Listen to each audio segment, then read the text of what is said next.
How's it going, ladies and gentlemen? This is Aaron the Pedantic, and today I'm going to be reading from this beautiful tome right here.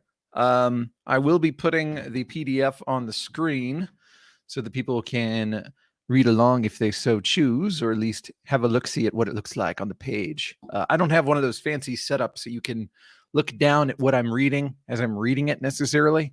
You know, that's I just don't haven't figured that out yet. Call me too much of a boomer, but I don't have it down yet.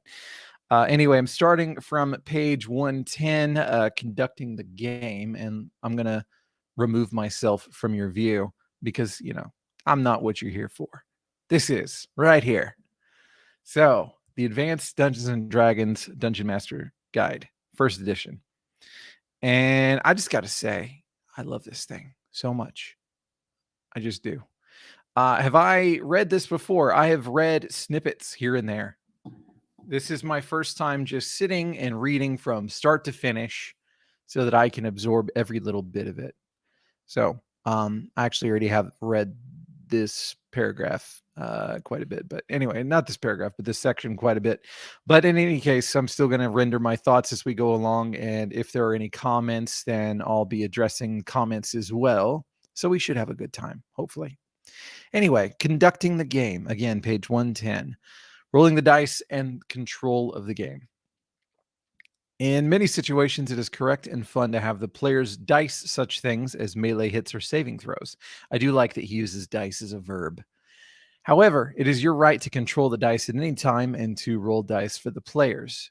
You might wish to do this to keep them from knowing some specific fact. You might also wish to keep them on edge in finding a particular clue, e.g., a secret door that leads to a complex of monsters and treasures that will be especially entertaining.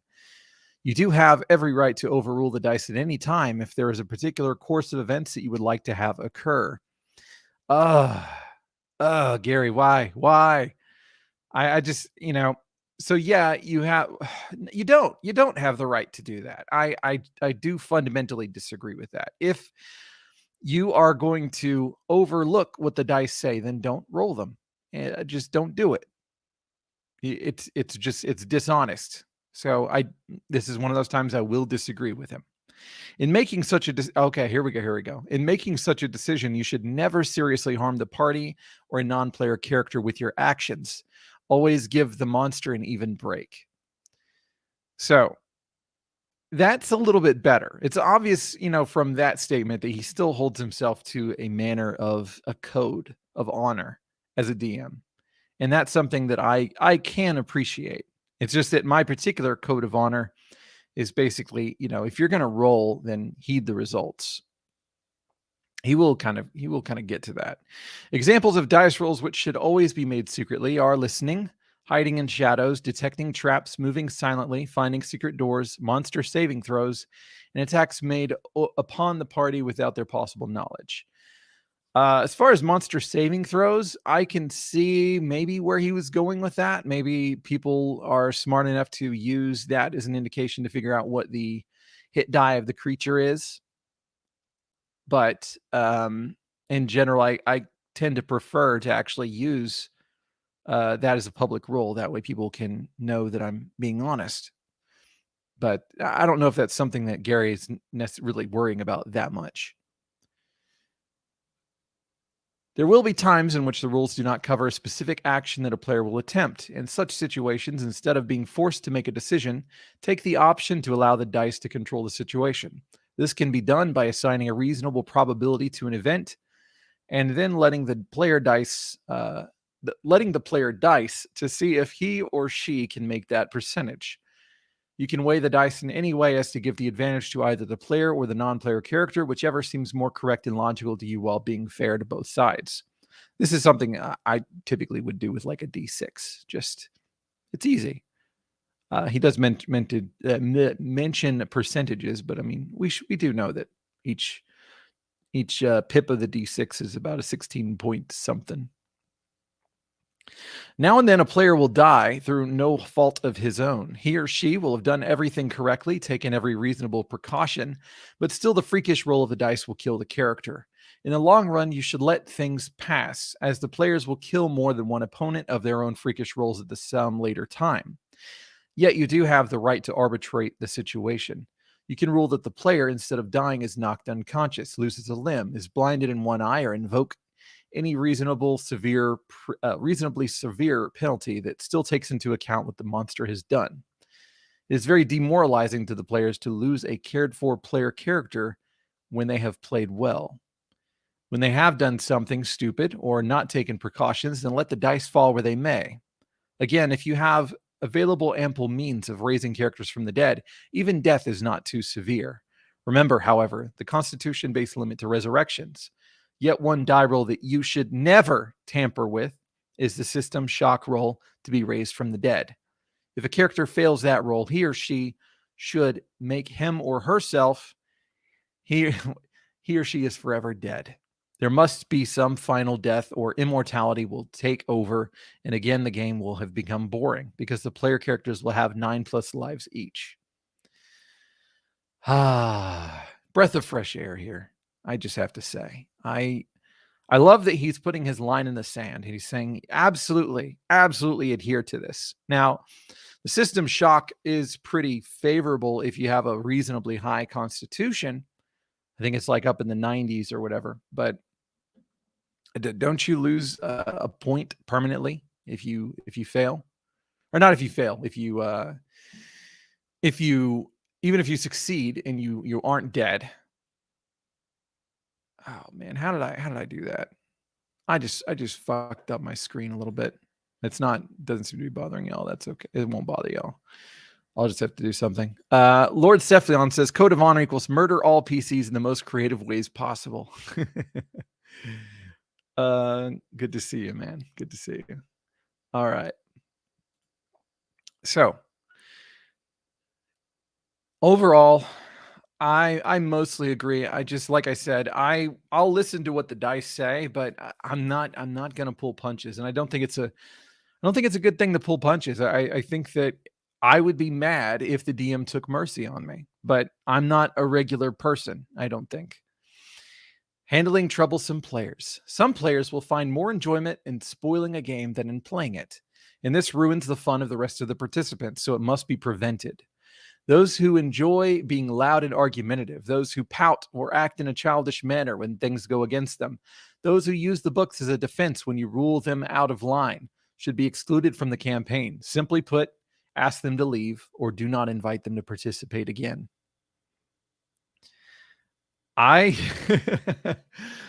I've endured those players a little bit too much, probably. So maybe I should take more of a firm stance. I usually try to condition them to be better, but maybe that's unrealistic. I don't know. Peer pressure is another means which can be used to control players who are not totally obnoxious and who you deem worth saving. Okay. These types typically attempt to give orders and instructions even when their characters are not present. Tell other characters what to do, even though the character role they have has nothing to do with that of the one being instructed, or continually attempt actions or activities their characters would have no knowledge of. When any such proposals or suggestions or orders are made, simply inform the group that that is no longer possible under any circumstances because of the player in question. The group will then act as silent temor and control undesirable outbursts. The other players will most certainly let such individuals know about undesirable activity when it begins to affect their characters and their enjoyment of the game. I don't know about that, Gary. I don't know about that. I usually like to let feasibility be the deciding factor. And if the player that's not in the middle of it is, putting those suggestions forward, if those suggestions are good, then I don't know that I could say that it's just not going to work. I mean, maybe I don't know. I think that this could, in practice, actually bear fruit, just because the players might be able to recognize the line in the sand that's being drawn. But that Gary's more of a Chad than I am, I think. I don't know. We'll see what y'all think about that. Strong steps short of expulsion can be an extra random monster die, obviously rolled the attack of an ethereal and a mummy, which always strikes by surprise naturally. Points of damage from blue bolts from the heavens striking the offender's head, or the permanent loss of a point of charisma appropriately from the character belonging to the offender. If these have to be enacted regularly, then they are not effective and stronger measures must be taken. Again, the ultimate answer to such a problem is to simply exclude the disruptive person from further gatherings. Somehow that bothers me less than the it doesn't work anymore thing. I don't know why.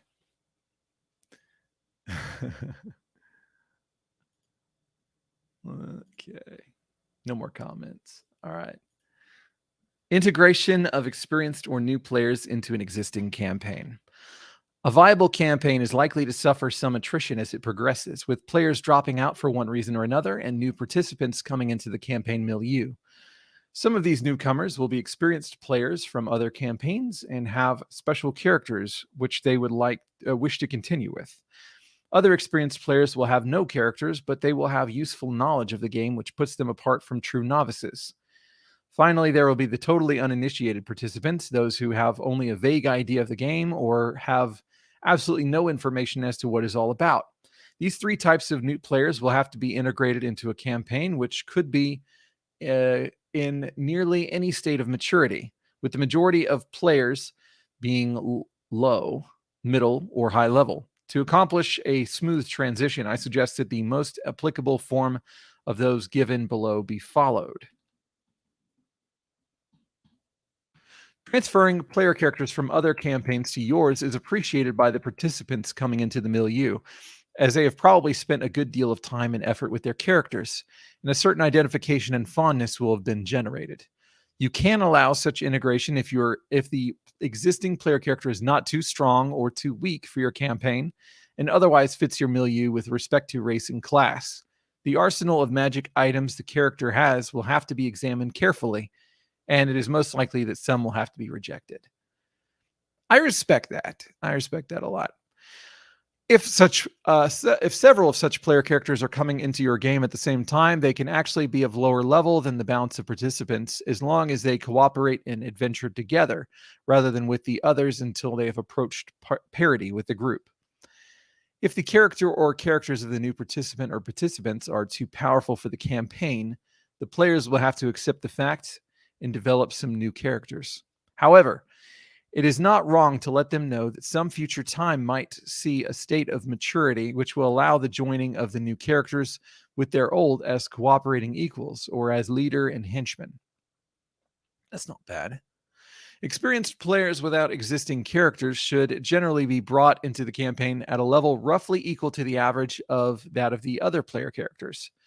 If the average is 4th level, for example, an average die, or D4 plus 1, can be rolled to find a level between 2 and 5. This actually works well, even if the average experience level of the campaign is 5th, 6th, or 7th, or even 8th, especially when the averaging die is used. If the experience level is above 8th, you will wish to start such newcomers out at 4th or higher level.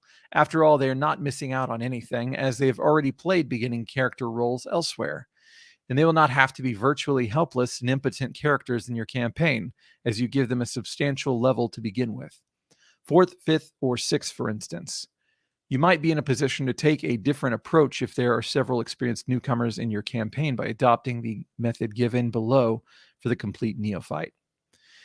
Well, I'll get to that in a second, but I do have to say I appreciate this, because a lot of the experience in the OSR with people giving their suggestions, it's very binary. It's either you bring them in at the exact level, average level, or you bring them in as having brand new characters. And I have to say, having brand new characters in a game with higher level characters is you'll level pretty quickly if you survive, but it could be incredibly frustrating.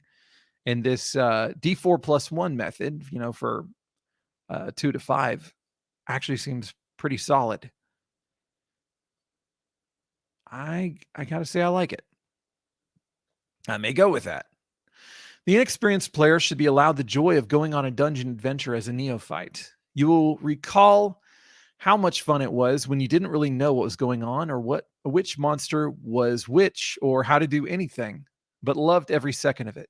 Throwing a green player into a group of veteran AD&Ders destroys all hope of that.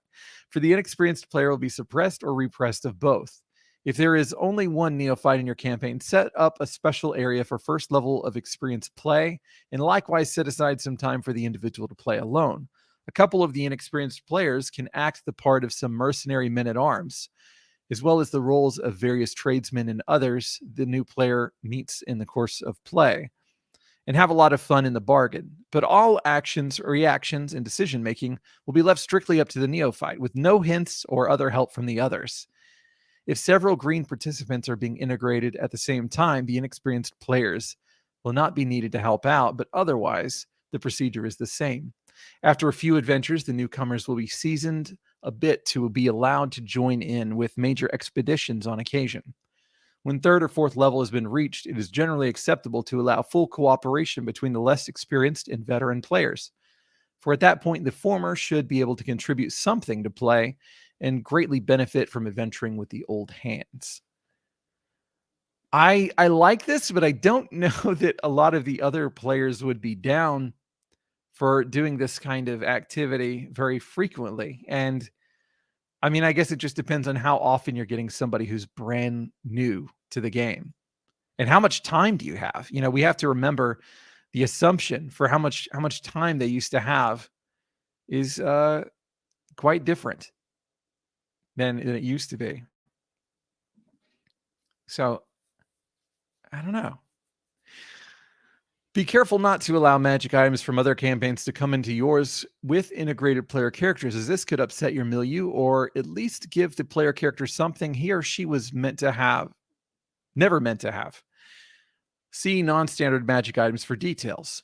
Considered use of inherited or bestowed magic items is certainly urged with respect to integration of experienced players with new characters into a group of middle or high-level characters. Similarly, if a neophyte is to be worked into the campaign as quickly as possible, yet allowing the enjoyment of first adventuring to be unique to him or her, extra funds and a minor item or two should be included when the character is developed. The object of this is to keep the campaign viable, for it is almost certain that attrition will occur, and you will need to bring in new players as smoothly as possible in order to maintain your milieu. But you will also need to make the integration as enjoyable as possible for them and for your veteran players as well. I think this is where a lot of people end up just saying, well, I'm just going to bring you in at average level, and we're going to give you what you need in order to be viable. I think that may be why that tends to be a thing. But I do appreciate that he's saying if they've never played before, let them have the experience of, low level. I do appreciate that. I think that there's a lot of merit there. Multiple characters for a single player. There is no absolute prohibition regarding multiple characters belonging to a single player. Where it is deemed beneficial, the dungeon master may allow multiple characters as he or she sees fit. For instance, when the major character of a player is off on some special trip, he or she may be allowed to use a new character rather than playing the part of one of his or her character's henchmen. In fact, one player can have several characters, provided he or she is a good cooperative campaign participant, capable of properly handling such multiple roles. So the inference you can take from that is that the taking on of the henchman would be the norm, perhaps, because it says rather than playing the part of one of his or her character's henchmen. So, in general, the multiple characters belonging to a single player should not be associates. One should not know information or be able to communicate knowledge which is peculiar to him or her to the other. One such character should not automatically regard another controlled by the same player as a friend. Money and or valuable items cannot be freely interchanged. In short, each such character must be played as an individual. As DM, you must be prepared to step in and take the part of one such character if the player is abusing the privilege of having multiple characters. Do so quickly and firmly, and the player will be likely to understand that you will brook no foolishness, particularly if the character you take the persona of becomes hostile and aggressive to demands from the other. So I have seen this bear fruit. I haven't heeded this advice yet, but I would see how it would take fruit because of the fact that whenever I had people playing multiple characters in my public BX game, that was one thing that they tended to do, was share things between each other in a way that it was extremely beneficial. Whereas other players would have to, bargain with one another in order to make those same transactions. So I do see a lot of merit there. It just makes it a lot less likely for abuse. In campaigns where there are only a few players, or where only a few of the players are really good players, it is likely that each good player will have several characters.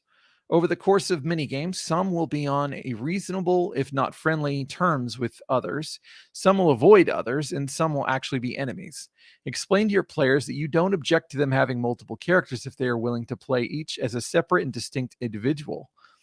And that should be sufficient advice to any player capable of handling 2 or more characters.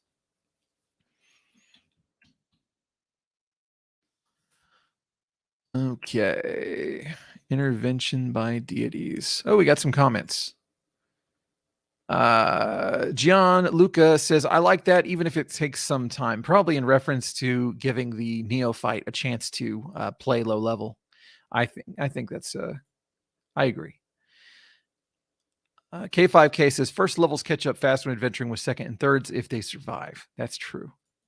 Gian says, not only merit, it has experience. Yes, that is the biggest thing here is, Gygax has years of playing and running behind his belt at this point. So, you can take and playing a lot at that. So, intervention by deities. If the supernatural powers of the various outer planes could and would continually and constantly involve themselves in the affairs of the millions upon the prime material plane, they would not only be so busy as to get neither rest nor relaxation, but these deities would be virtually handling their own affairs and confronting each other regularly and often.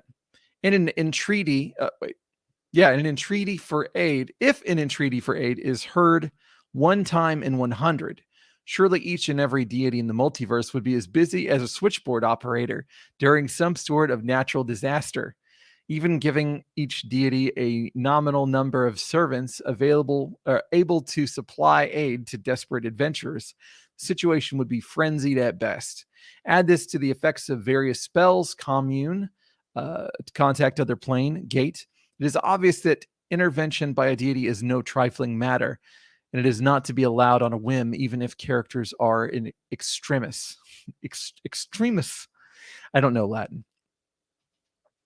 This is not to dictate that deities will never come to characters. Serving some deity is an integral part of AD&D. The mighty evil gods, demons, and devils are prone to appear when their name is spoken, provided they stand the possibility of gaining converts to their cause. The forces of good might send some powerful creature of like alignment to aid characters on a mission in their behalf.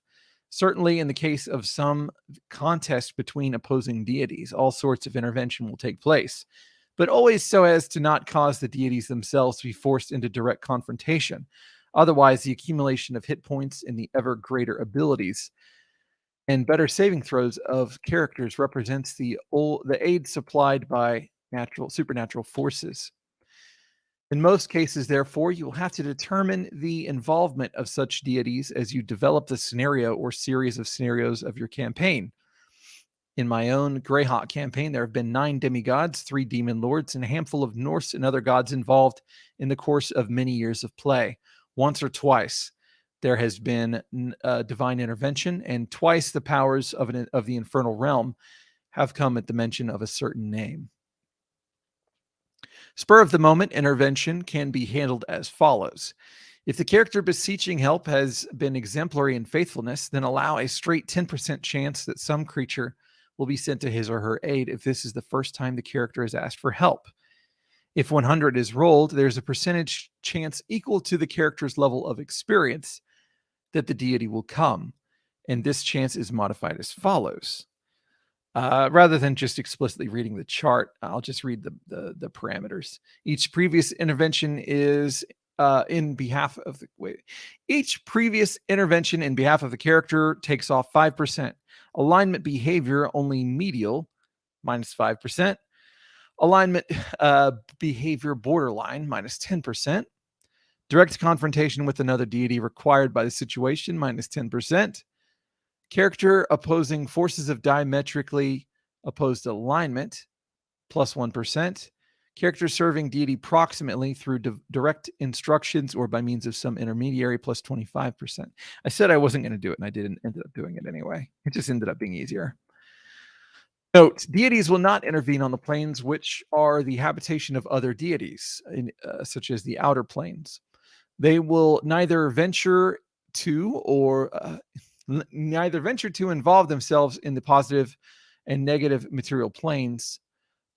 Intervention in the elemental planes is subject to DM option based upon the population he or she is placed there. If there are elemental gods, the deities from the outer planes will not go there. Intervention only occurs on the prime material, astral, or ethereal planes in most cases. That's good to know. Demigods and gods. If a demigod or god is deprived of its material body by any means whatsoever, including being killed, in quotations, on the prime material plane, then it is sent back to its own particular plane. This process is similar to that of slaying the material form of some demon or devil.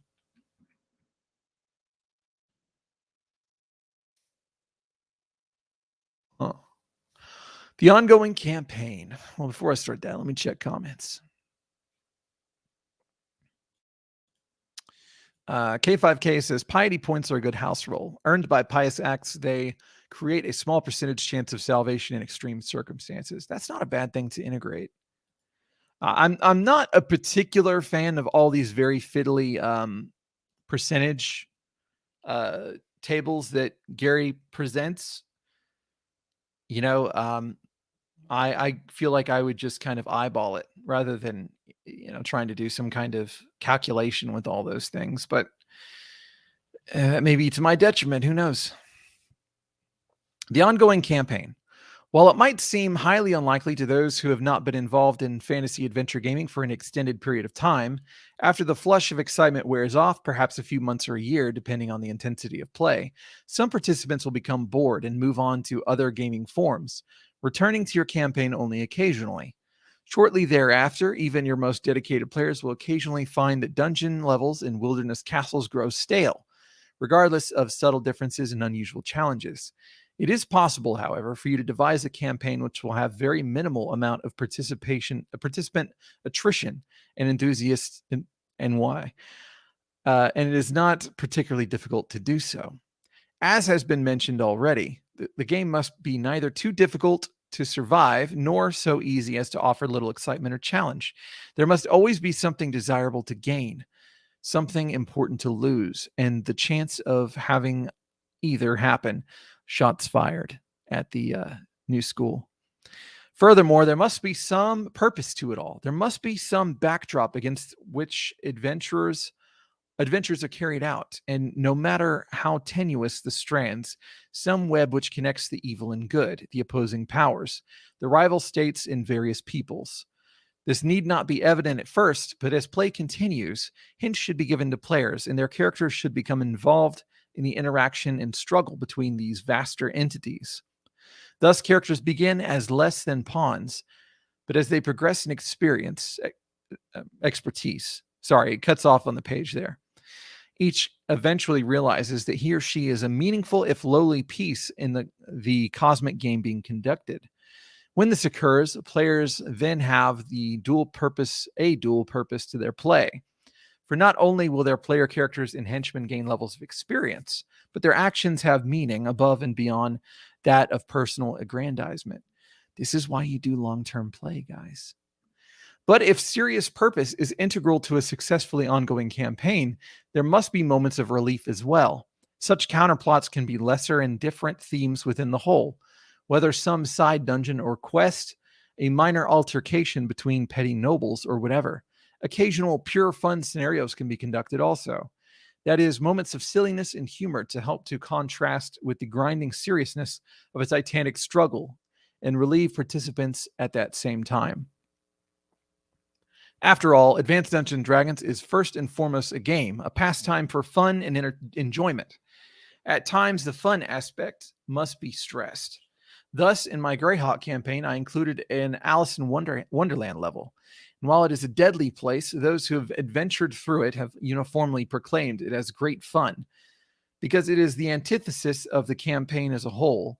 Similarly, there are places where adventurers can journey to a land of pure Greek mythology, into the future where the island of King Kong awaits their pleasure, or through the multiverse to different planets, including Jack Vance's Planet of Adventure, where they hunt sequins in the Caribus while Durder and Durderman hunt them.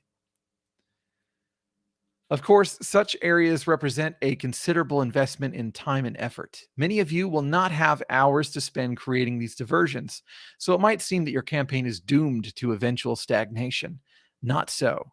The various prepared modules available commercially are ideal for use as sidelights to the whole of your game. In addition, there are many games which can be plugged into your AD&D campaign to serve as relief. After all is said and done, role-playing is role-playing, and the setting is not of paramount importance. The trick is to adapt one system to the other so as to enable continuity of the characters from AD&D into the other setting. This allows not only a refreshing change, but it poses new problems to participants and adds new factors to your campaign, new abilities, new weapons, etc. TSR has mini games and rule systems which can be used with this game to expand and invigorate your campaign. Space does not permit detailed explanations of how to do this with each and every possible system, but two readily lend themselves to both the spirit of AD&D and its systems, Boot Hill and Gamma World. So we have here a whole section about working Boot Hill and Gamma World into the game. And this is very good stuff, probably. I'm not going to worry about it because I have neither of these games. And I don't know that I would use them in particular. Maybe Gamma World. I'm not sure about Boot Hill. I've heard things about Boot Hill. We do have all of that stuff. Okay, so that's Boot Hill. There's Gamma World. Or Gamma World. Okay, we'll get to magical research in just a second. I'm going to take a moment of breath after going through some comments. Okay. Legion of Myth says, good morning. Shouldn't this be an ASMR at 1 a.m.? You're doing this wrong. This isn't an ASMR. I'm having enough of that on Rikita Law lately. You'll know what I'm talking about, maybe. This section is a bit of an ad for TSR products. Yes, it is. And there are more than one of such things. But at the same time, you don't really have the internet back then to fall on, to tell people, hey, you need to look for these things. So I can't knock them too hard for it. I wouldn't. Someday I will get to looking at Boot Hill and Gamma World in some kind of very brief sense, at least. But these days I would probably refer to an OSR product, but that's just me. Anyway, I'll be right back.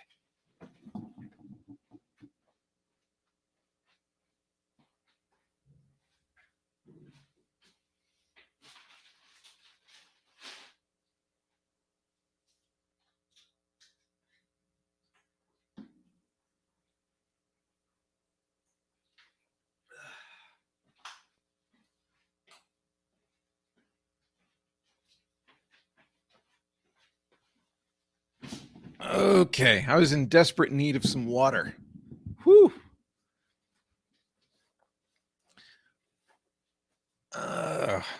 Where the hell did I put my phone? I just have to make sure my wife hasn't contacted me. She might be trying to contact me. Oh, she did.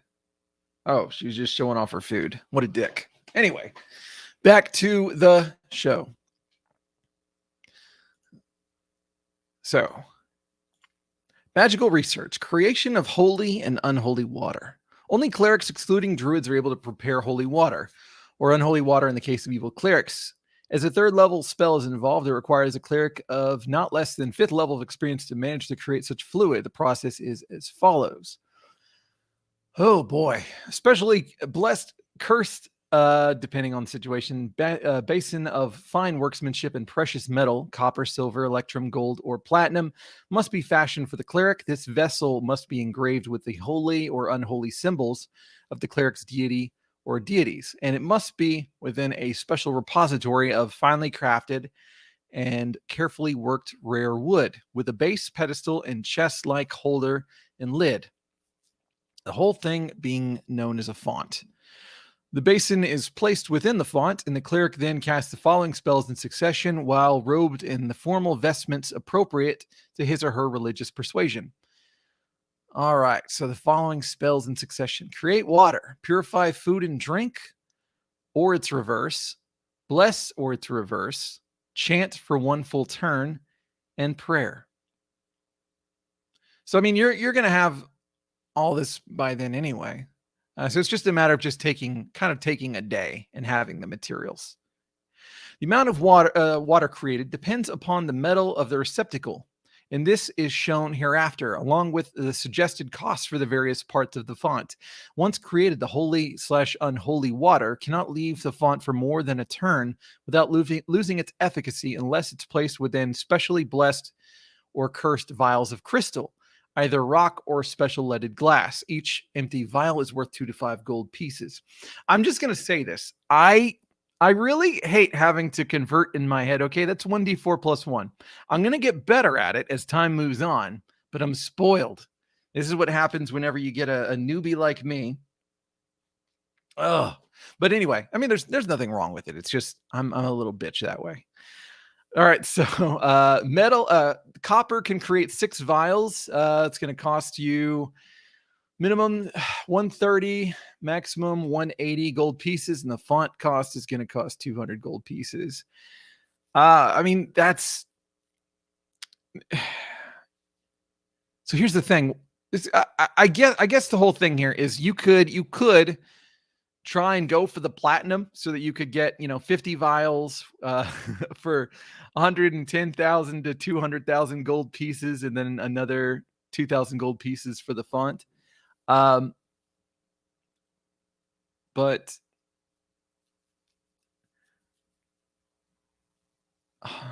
I'm trying to kind of wrap my head around this.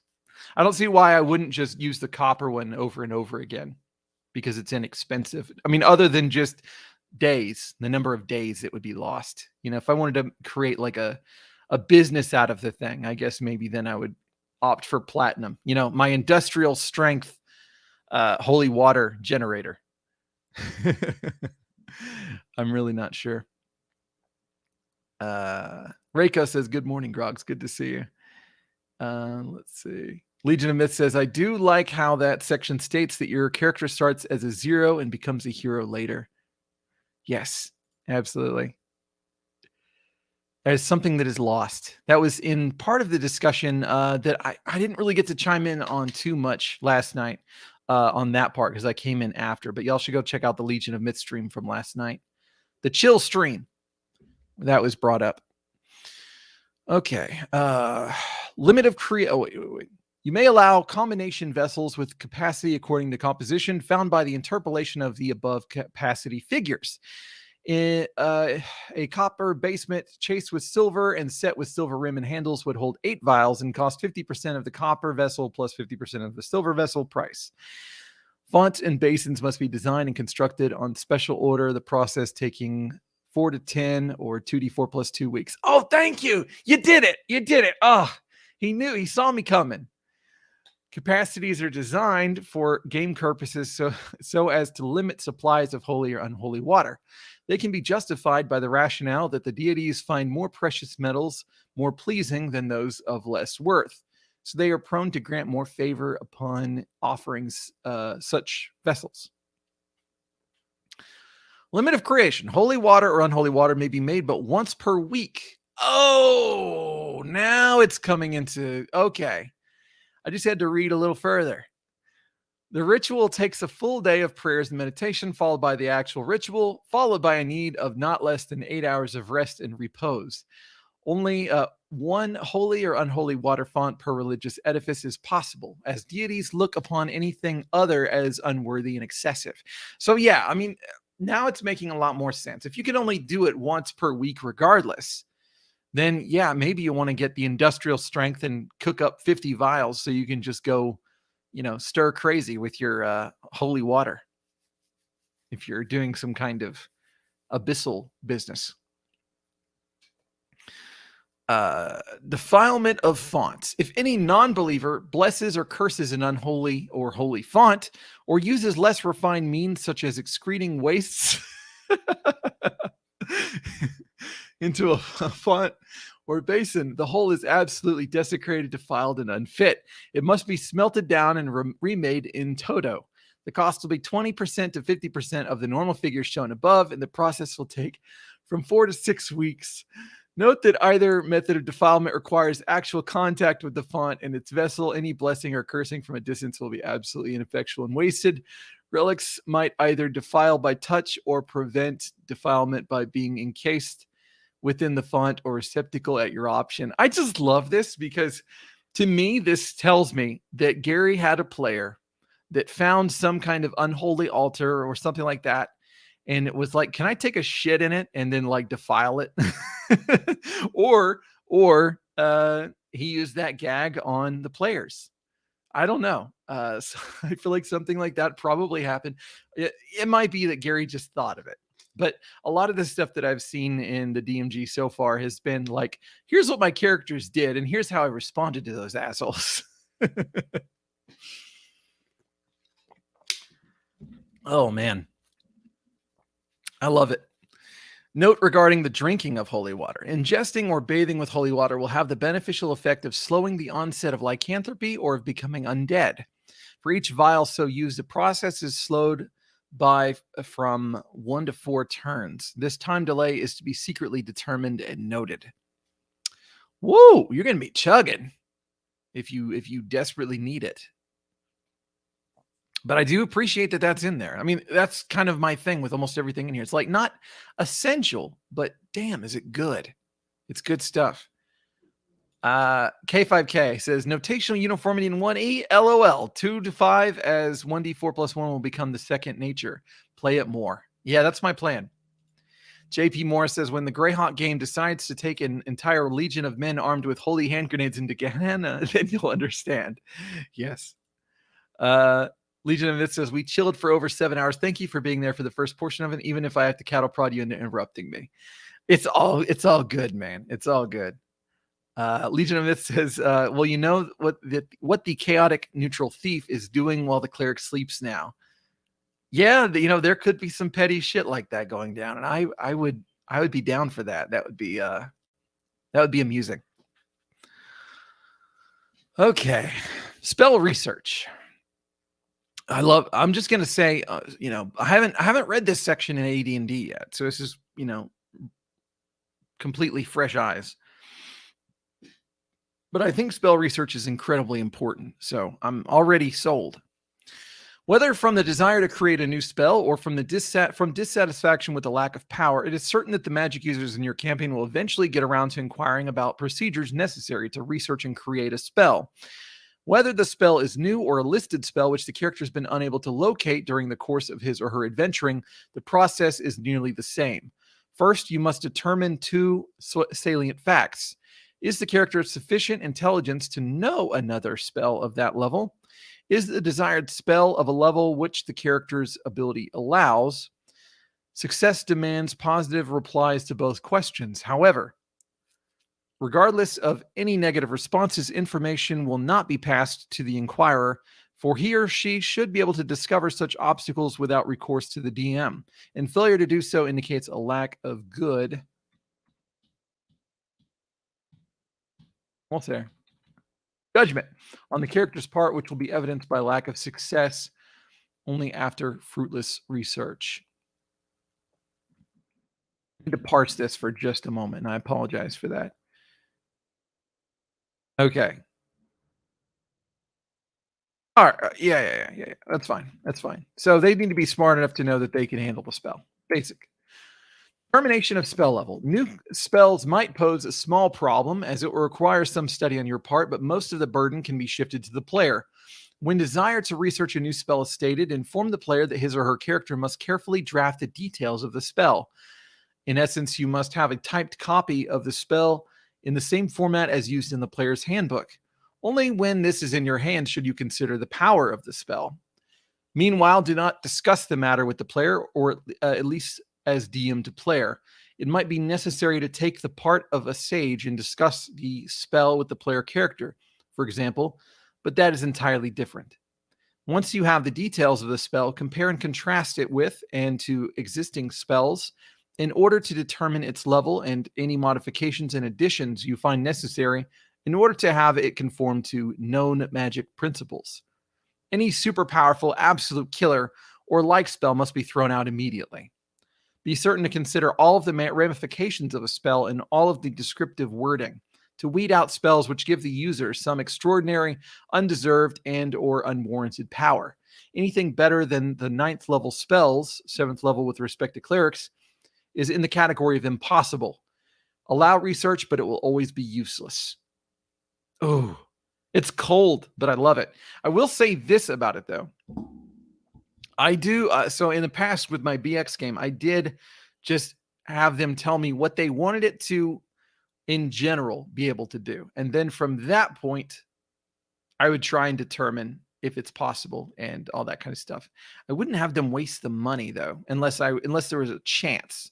But this makes a little bit more sense. And it kind of gets the player to have to really think about those implications. Is this within my parameters? Is this something that's possible? Because if not, this is a total waste. But I don't know if I want to dissuade them from doing the process. So I don't know. Check the range, duration, area of effect, and saving throw in particular to see see that the spell has limitations and restrictions. You might well wish to place more rigid restrictions than are shown. Similarly, you might add components and or lengthen casting time. After analysis of the spell and adjustment of its parameters, you'll be in a position to assign it a level. If the spell is a variation of an existing spell, only with minor differences, improvements, or extended effects, it will probably be only one level higher. If it is superior in 2 categories, place it 2 levels higher, and so forth.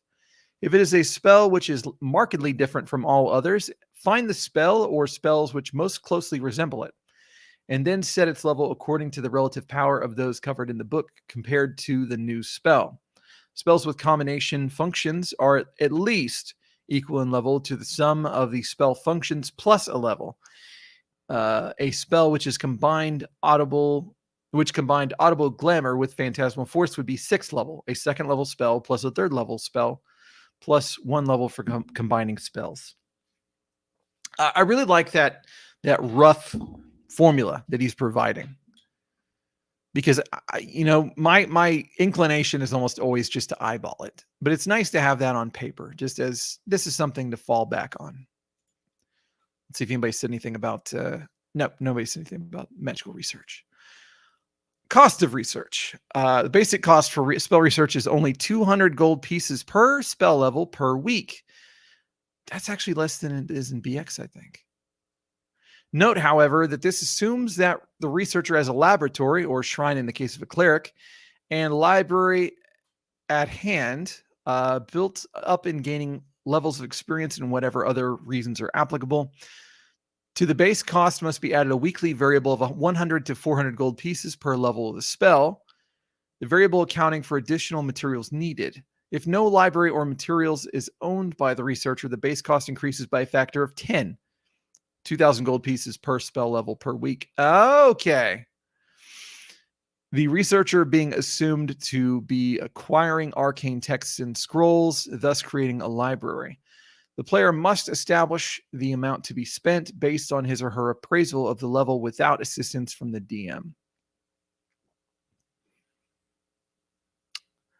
Must establish the amount to be spent based on his or her appraisal of the level without assistance from the DM. Okay. That's interesting. So it makes it sound like they have to kind of guess. They have to guess the right amount. And if they don't guess enough, then they fail. Length of research. Initial preparations and research will consume a number of weeks equal to the level of the spell being researched. After this initial period, there exists a chance to achieve success, the chance being given weekly. Research, therefore, will always extend to a number of weeks equal to the level of the spell being researched plus 1. A first level spell will take a minimum of 2 weeks research. Research expense accrues each and every week. There is no limit to the extension of research, although practically, even minimal expenditure will result in successful research after the basic period plus 6 or so weeks on the average.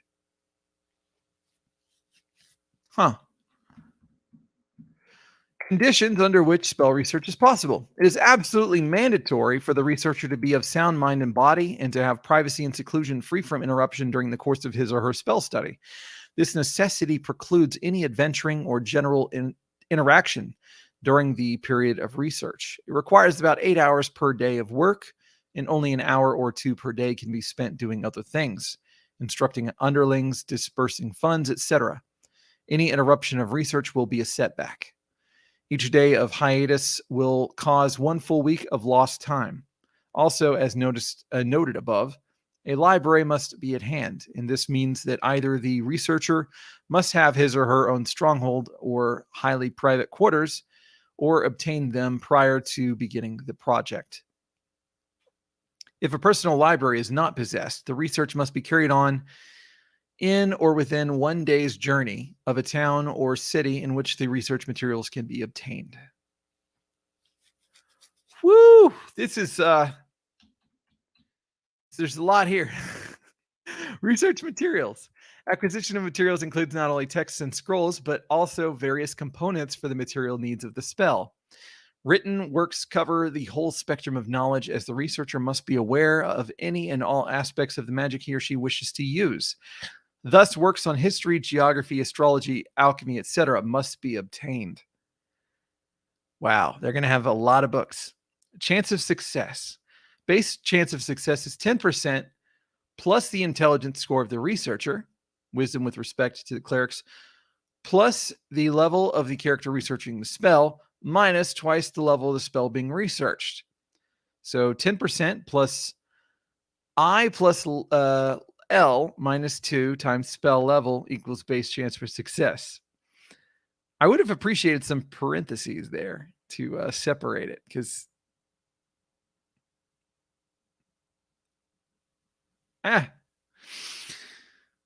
okay. I mean, no, it's fine. It's fine. The order of it's fine. This base chance is modified upwards in 10% increments by doubling of maximum base cost per level of the spell, 2,000 gold pieces. Thus, an expenditure base cost plus variable plus 2,000 gold pieces on a per spell level basis increases base chance from 10% to 20%, and 4,000 GP additional per spell level increases base chance from 10% to 30%, and so on, to a maximum base chance percent of 50%. Expenditure of 8,000 gold pieces additional per spell level. Insufficient expenditure means a 0% chance, successful chance. Okay, so now it's making sense why you might be having them guess and perhaps over guess how much it's going to cost them to succeed, because it looks like it would benefit them anyway. Whew. These are some fucking formulas. That's all I can say. This is some math. I mean, I don't know that the players are going to want to participate in spell research that often, but when they do, it's end of session shit. in my personal opinion. Okay, let's see. K5K says spell and item research is one of the main gold sinks. MUs do research and charge a lot for services to others to cover it. That's true. JP Morris says magic research is one of the things I've always wanted to do, but never find off time for in modern style play. Curious. Yeah. That this is not conducive for the way people play 5th edition in the games that I've played 5th edition in. Now I have to use that qualifier, because there will be people that will say, we play with all this kind of stuff factored in and we do it in 5th edition and it's fine. But I will say that I'm quite suspicious that that's the exception and not the rule. I mean, I don't think there is no rule for spell research in 5th edition in the DMG that I saw. And the closest thing that they had is just the stuff in the PHB about the wizard being able to copy scrolls, which isn't spell research. So Legion of Myth says no hanky panky while researching. You know that magic user, after they are finally done researching, they're going to be hitting up the brothel. It's going to have to happen unless they've already got somebody established. So prepare your strumpet charts. I haven't gotten to that section yet. Okay. Where are we? Okay. Determination. Did I already do that one?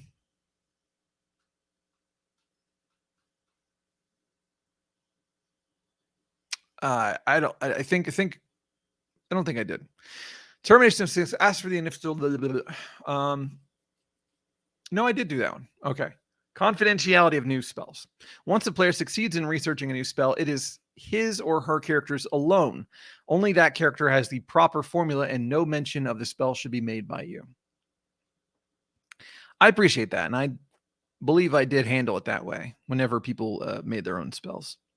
But I don't know if I can take credit for that, because the first person to do it was somebody who played AD&D, and I think that he kind of hinted in that direction. Same guy who gave me these books. So many thanks to him. Okay. Additional notes. There is no way that costs in money or time can be reduced. Likewise, conditions must be as set forth. Research materials must be obtained. It is possible to use in others' facilities, but this will most certainly not reduce costs. Gathering a library assumes that the character is in a metropolitan area with libraries, booksellers, etc., from which copies can be obtained. If such is necessary, this must be done prior to the beginning of actual research, as it will take about 1 week per spell level to gather sufficient materials. The greater the level of the spell, the more esoteric and rare the tomes needed. My God. I just know that whenever I put this into place, I'm going to have to reread this whole section with the exact situation in mind, and then run through all of this. So I'm just going to have to be like, okay, get back to me, or tell me how much money you're willing to spend, and get back to me about, about this. And, as far as implementation, I plan on doing it this way, but I'm just trying to think of how I'm going to put it together. Okay. Fabrication of magic items, including potions and scrolls. It is an obvious premise of the game that magic items are made somewhere by someone or something. A properly run campaign will be relatively stringent with respect to the number of available magic items, so your players will sooner or later express a desire to manufacture their own. Do not tell them how this is to be accomplished. In order to find out, they must consult with a sage or high-level character of the proper profession, the latter being detailed a bit hereafter. So you don't learn this in wizard school, guys. Magic items are made by high-level magic users, except those items which are restricted to clerics and special racial items in books, artifacts, and relics. Books including tomes, librams, and manuals, artifacts, and relics are of ancient manufacture, possibly from superior human or demi-human technology, perhaps of divine origin. Thus, books, artifacts, and relics cannot be made by players and come only from the dungeon master. Dwarven and elven manufactured items, the +3 Dwarven Warhammer, certain other magic axes and hammers, cloaks and boots of elven kind, magic arrows, magic bows in some cases, and even some magic daggers and swords are likewise beyond the ken of player characters of these races. Only very old, very intelligent, and wise dwarves and elves who have attained maximum level advancement are able to properly forge, fashion, and or make these items and have the appropriate magics and spells to change them into special items. In essence, these items are likewise the precinct of the DM exclusively. I like this, but he brings up an item that is very, very easily obtained in like an opening adventure. In like an official TSR one written by him. So I just find it humorous. I'm pretty sure that it was written. I'm pretty sure it was. But yeah, that's a whole other thing. I just think it's funny. It's like, the DM's got to make it. And the reason that surprises me is because, just it makes it sound like these are, you can't just let them have them willy-nilly, Anyway, this still leaves an incredible range of magic items which player characters can aspire to manufacture. It is a sad fact, however, that these aspirations must be unsatisfied until the player character achieves a level of ability which is one greater than nominal highest level. High Priest, Druid, Wizard, Illusionist. That is, a player character must be at least an 11th level Priest, an Archdruid, a 12th level Wizard, or an 11th level Illusionist in order to manufacture magic items, except with respect to potions and scrolls, as will be discussed hereafter. Furthermore, a player character may manufacture only those items particular to his or her profession, or magic items which are usable by professions not able to still make magic items only. Thus, a cleric is unable to fashion a wand usable by magic users or illusionists. A magic user cannot manufacture a clerical magic item, etc. There is further prohibition among clerics regarding the making of items which are prohibited to their profession, or which are of opposite alignments. This restraint does not extend into the sphere of magic users as a class. Thus, clerics cannot manufacture magic swords, though magic users can. Okay, I like that. Manufacture of potions. Potions may be made by any magic user of 7th level or above, if he or she enlists the aid of an alchemist. At levels above the 11th, such assistance is no longer mandatory, though it will reduce the amount of money and time the player character must spend making the potion by 50% of the compounding/infusing time normally required, as the alchemist will be so employed instead. In order to begin manufacture of a potion, and they must be made only one at a time, the magic user must have a proper laboratory with a fireplace, workbench, brazier. every time. And several dozen alembics, flasks, dishes, mortar, and pestle, basins, jugs, retorts, measuring devices, scales, and so forth. Such implements are not easily obtained, being found only at alchemical shops or produced upon special orders by stonemasons, potters, glass blowers, etc. Initial outlay for the creation of a workshop, assuming that the place already has a fireplace, would cost between 200 and 1,000 gold pieces. This cost is based on the relative availability of tradesmen and goods necessary to complete the workroom and stock it properly. The DM may certainly require a greater expenditure if the campaign has inflation and or shortages. In addition, upkeep of the laboratory requires a further monthly outlay of 10% of the total cost of the place, exclusive of any special provisions or protections, in order to stack basic fuel and supplies, replace broken equipment, and so on when the laboratory is in use. Note, the place is always in use if the player character has an alchemist in his or her employ, for the alchemist will continually putter and experiment, always to no particular end, when not engaged in specific work for the magic user. In order to avoid the length and complication of separate formulae for each type of potion, the following simple system is given.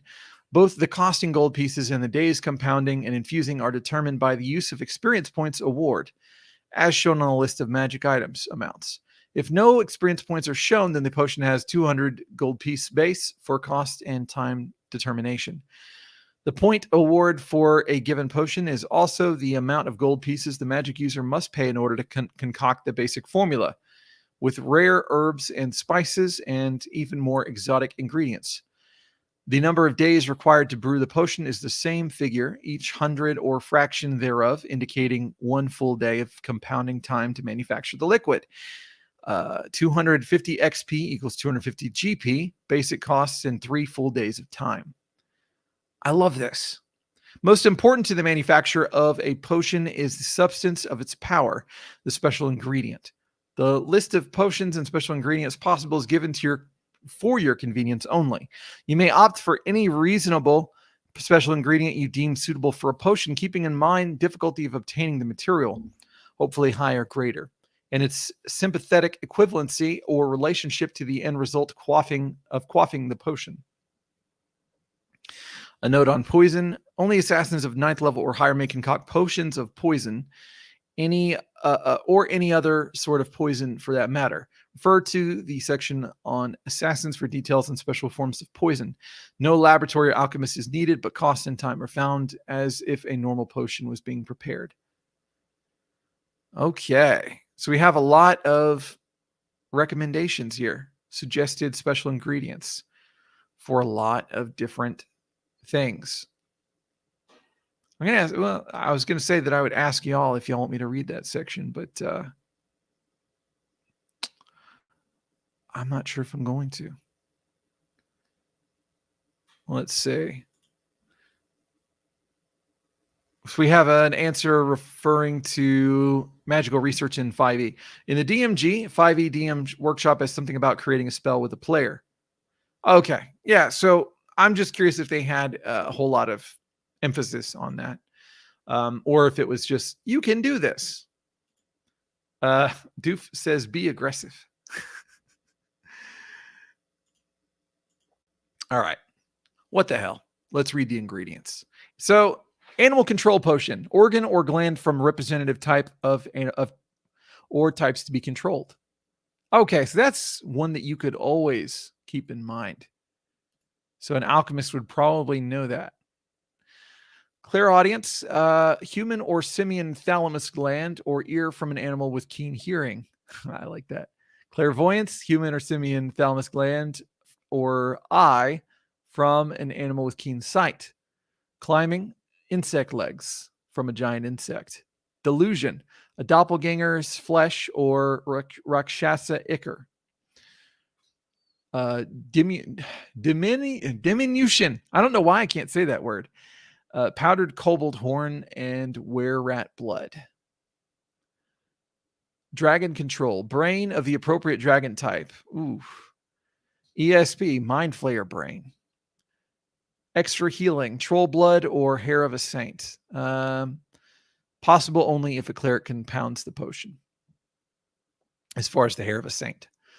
Fire resistance, fire elemental phlogiston or salamander scales.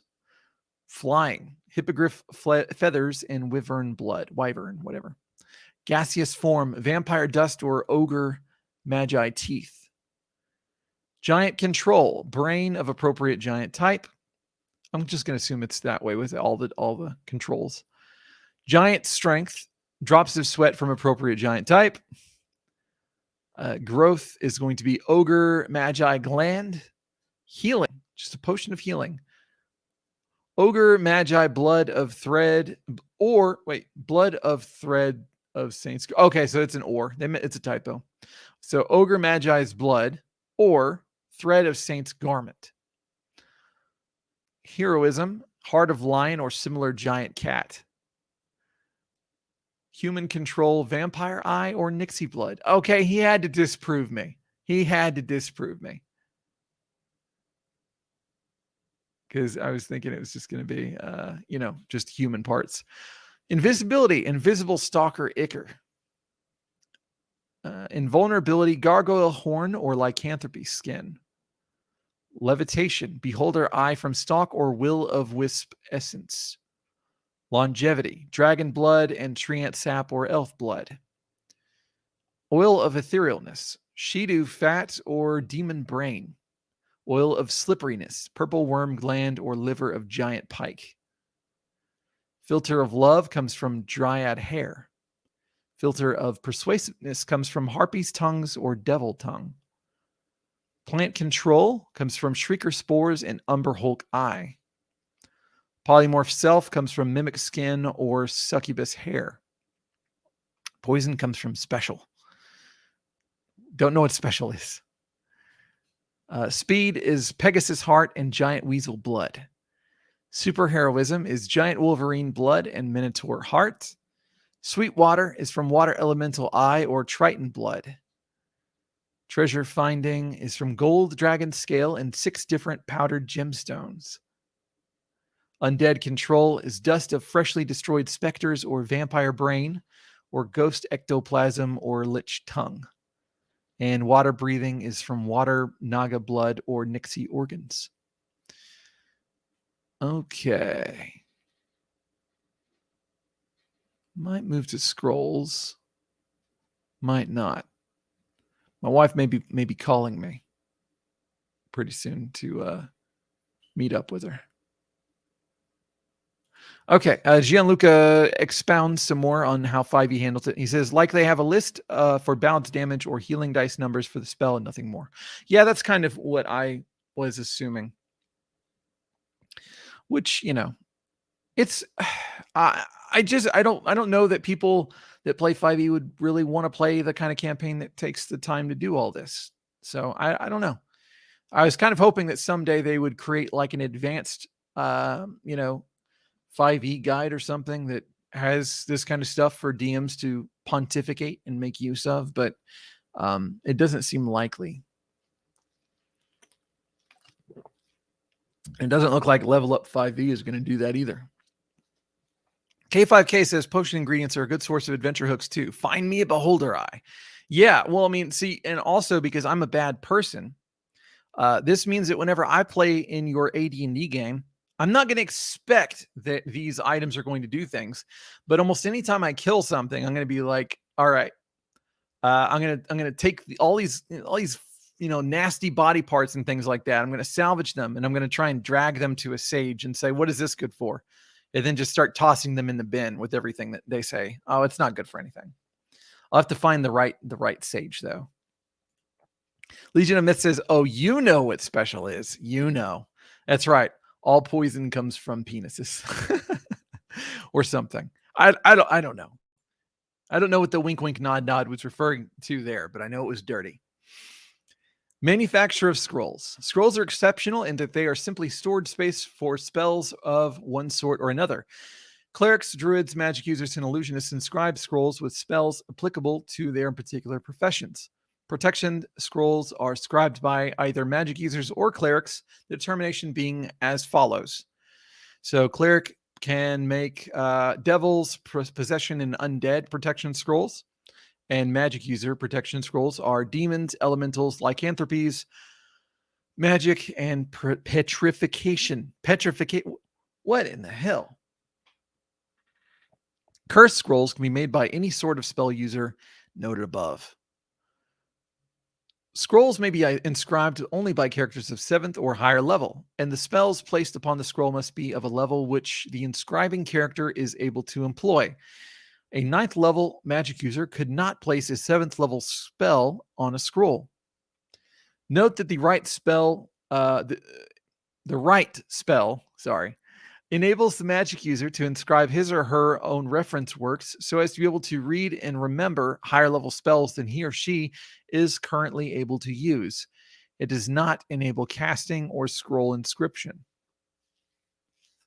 I forgot that spell even existed. A scroll of spells may be inscribed only upon pure and unblemished papyrus or papyrus. I don't know these old-timey words. I'm sorry. Parchment or vellum. The latter being the most desirable. Any mistake will doom the effort to failure. A fresh virgin quill will be used for each spell transcribed. The quill must be from a creature of strange or magical nature. A griffin, a harpy, hippogriff, pegasus, roc, sphinx of any sort, and similar monsters you elect to include, demons, devils, lamassu, etc. The material upon which the spell of scrolls is to be written can be purchased at the following cost guidelines. So papyrus will be 2 gold pieces per sheet and up with a plus 5% chance of failure. Parchment will be at 4 gold pieces and up per sheet at 0%. Well, okay, plus 5% chance of failure. This will be plus 0%, so it's unmodified. And then vellum will be at 8 gold pieces and up per sheet with a minus 5% chance of failure. The type of material used will affect the likelihood of successful transcription as listed above. Special quills cannot normally be purchased, for only common goose or similar feather instruments are available in shops. The would-be inscriber must arrange for the special writing tools as he or she can. Ink is a very special requirement. Scroll spell ink, just as the ink for detailing spells in spellbooks, is compounded only by the inscriber from secret and strange ingredients. The basic medium should be sepia from a giant squid or ink from a giant octopus. To this to this liquid must be added blood, powdered gems, herbal and spice infusions, draughts concocted from several parts from monsters, and so on. An example of a formula for the ink required to prescribe a protection from petrification spell is shown below. 1 ounce of giant squid sepia, 1 basilisk eye, 3 cockatrice feathers, 1 scruple of venom from a Medusa's snakes, 1 large peridot powdered, 1 medium topaz powdered, 2 drams of holy water, 6 pumpkin seeds. My God. Harvest the pumpkin in the dark of the moon and dry the seeds over a slow fire of sandalwood and horse dung. Select 3 perfect ones and grind them into a coarse meal, husks and all. Boil the basilisk eye and cockatrice feathers for exactly 5 minutes in a saline solution. Drain and place in a jar. Add the Medusa snake venom and gem powders. Allow to stand for 24 hours, stirring occasionally. Pour off liquid into the bottle. Add sepia and holy water, mixing contents with a silver rod, stirring widdershins. Makes ink sufficient for 1 scroll. Woo! You're going to have to pardon me, Gary. I genuinely am considering just using the abstraction of money. Money, as Mr. Krabs would say. Other ink formulas will be devised similarly according to the dictates of the DM. Ingredients should suit the overall purpose of the ink. It is recommended that each different spell be transcribed. If transcribed, require a different ink compound. Clerical spells requiring more venerated and holy materials, druid spells being basically rare roots and herbs and infusions, and so on. Garments, wrappings, dust, sweat, tears, teeth, fangs, organs, blood, and so forth are all ideal components. So what I'm getting from this is there are a number of ways to handle this. I mean, you could hire people to go out and gather these ingredients for you as a player character. You could get the party to go out and collect these with you, which to me, it just seems like too much. I mean, I know that people will talk about those kinds of things. I could see going out and getting the basilisk eye. Hunting down the basilisk could be a very, very, very enjoyable campaign medium. Getting down your pumpkin seeds in the middle of the night and all that kind of stuff. So that's not really something I would want to spend a lot of time on. But what it might boil down to something that, people often complain about, the leveling rates being different and having to find a trainer and all this kind of stuff. And what do we do while this person's training? Now they're going to have to play another character if we go out on an adventure. Well, this is a great time for your magic user or cleric to go off and go find these things. And it's going to take them this long. And they have this % chance of success, perhaps. So just abstract that shit. It's kind of what I'm thinking.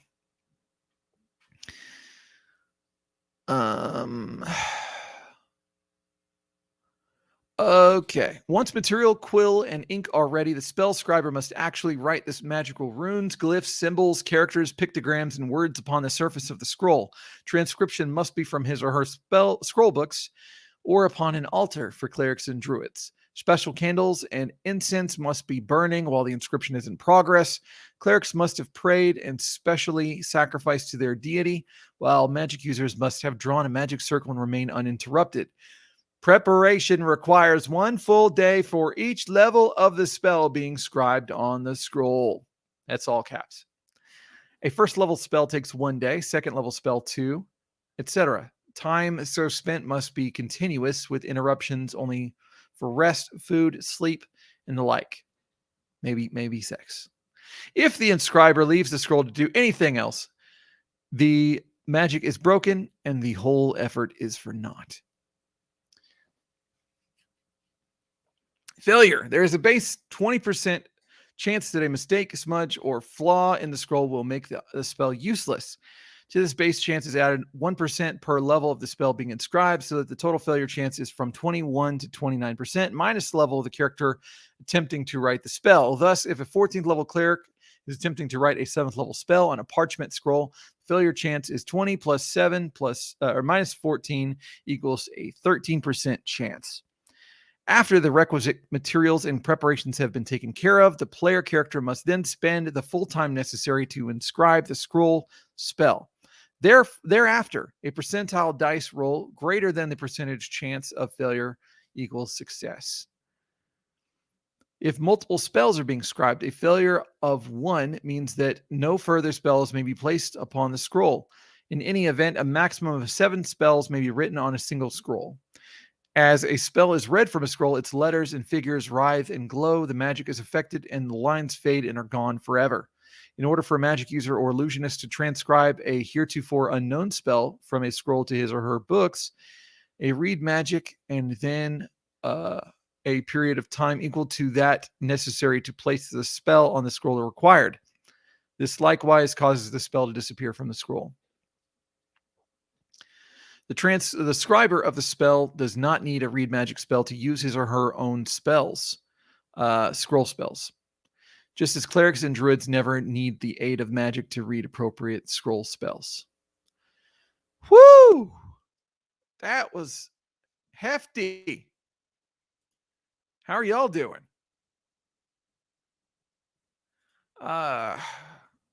Okay. I already covered that. Gian Lucas says, I think they will never release any advanced 5e because they don't have the creativity or the will to do it. Like Wizards of the Coast has a brand and they're cool with it. Yeah, I mean, I would say that the audience would just be completely flabbergasted and just be like, why did you make this? I just don't think that there's a market for it, really. You know, I feel like if you were interested in that kind of stuff, you know, then there's a chance that you're probably making it yourself or you're pulling it from past editions. In which case, they're making money off of your print-on-demand replications of the old stuff anyway. So, not much. They don't make much from it, so I'm not going to pretend that they make a whole lot of money off of it. Whoo, okay. More and more and more about magic items. Okay. Fabrication of other magic items. All of the various other magic items will require the use of the magic spell, enchant an item, save clerical items. With respect to the former, you must determine which spells and ingredients are necessary to the manufacture of each specific magic item. For example, a player character, wizard of 15th level, desires to make a ring of spell storing. He or she commissions a platinum smith to fashion a ring of the finest quality and pays 5,000 gold pieces for materials and labor. He or she then casts the enchant an item spell according to the player's handbook instructions. As DM, you now inform him or her that in order to contain and accept the spells he or she desires to store in the device, a scroll bearing the desired spells must be scribed. Then a permanency spell cast upon the scroll. Then the scroll must be merged with the ring by some means, usually a wish spell. Wait. What? Damn. As all of that could not be done in time, the ring would have had to be prepared with the enchant item spell again. Of course, you could tell the player before if you are soft-hearted or he or she is intelligent enough to ask before starting the ball rolling. Oof. I'm just surprised that it's like you're going to need a wish spell to make this thing. Man. But then again, a ring of spell storing is a hell of an item. So I mean, I can't say I can't knock them too hard. The above mentioned ring of spell storing could be made without the benefit of a permanency spell, and spells could be stored within, but they could only be called forth once. Oh, and then the ring would be useless. Okay. Wands and other chargeable items do not require permanency, and of course they are used up when all charges are gone. Items with a permanency dwimmer, such as weapons, armor, and Most rings and miscellaneous magic items do require a permanency spell to be made continuously operational. Clerics and druids making an item which is applicable to their profession must spend a fortnight in retreat, meditating in complete isolation. Thereafter, he or she must spend a night fasting. I don't know that measurement. I'll have to look it up. Somebody look it up for me, please.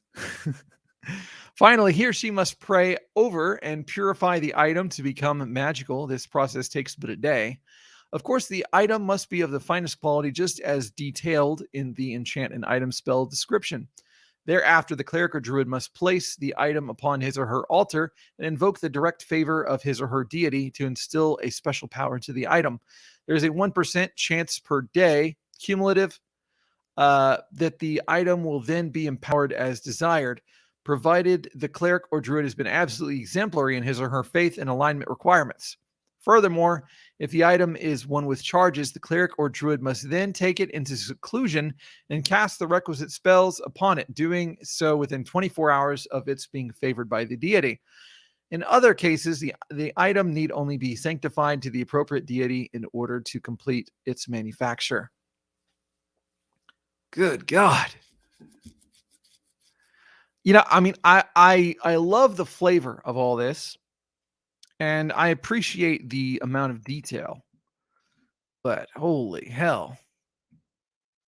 In all cases, the manufacture of any magic item other than a potion or scroll will be so debilitating as to necessitate the maker to rest one day for each 100 gold pieces of the item's experience point value. One with a 2,000 gold 2,000 experience point value means that 20 days of complete rest are required. During this period, the character can do nothing except eat, rest, undertake mild exercise, and sleep. All in relative isolation. No adventuring or spell use is possible during this period. This is why I keep telling people that don't understand why AD&D is awesome. It's like it makes you take long periods of time to let your campaign manifest. Fabrication of magic items by illusionists. Though different spells are employed, the process of fabrication of magic items which illusionists use is not really very different from that used by magic users. It is almost exactly similar as regards costs in both time and money. Some processes are nearly identical, such as the making of scrolls, which may be done at the 7th level and up. At the 11th level, illusionists may be able to create one-shot or charged magic items, things without a permanent dwemer, such as potions or a wand of illusion, for example. Such items are really merely storehouses of magical energy, which can be released in various ways. Like any other spellcaster, the illusionist must fashion the item out of rare and expensive materials, but instead of using enchant an item to prepare the item to receive its enchantment, the illusionist uses major creation to subtly alter its structure in a magical direction so that it can receive and retain the necessary spells. During the next 16 hours after casting the major creation, the illusionist instills the primary initial dwemers into the item, and if his concentration is interrupted even once during this period, the item instantly fades and forever disappears, like an illusion that has been dispelled. Beginning at 14th level, an illusionist may attempt to make items with a truly permanent dwemer, such as a +1 dagger or a ring of protection, for example. This entails a similar process to the one described above. The crucial difference is that after a major creation spell has been used to adjust the material object, an alter reality must be cast to fix it permanently in place and make it able to contain a permanent magic. Thus, with great expense in time, money, and preparation, major creation, alter reality, and true sight spells, and an unflawed gem worth not less than 10,000 gold pieces, an illusionist might be able to create a gem of seeing. The basic thing to remember, if details are in question, is that illusionists are a subclass of magic users, and except for what has been outlined above, what applies to magic users applies to illusionists as well. Whew!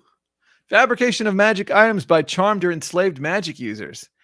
It is absolutely necessary that you take note that any sort of charmed, magically persuaded, or otherwise enslaved magic user will be totally unable to function in such a manner as to allow the fabrication of any sort of magic item, scroll, potion, or otherwise.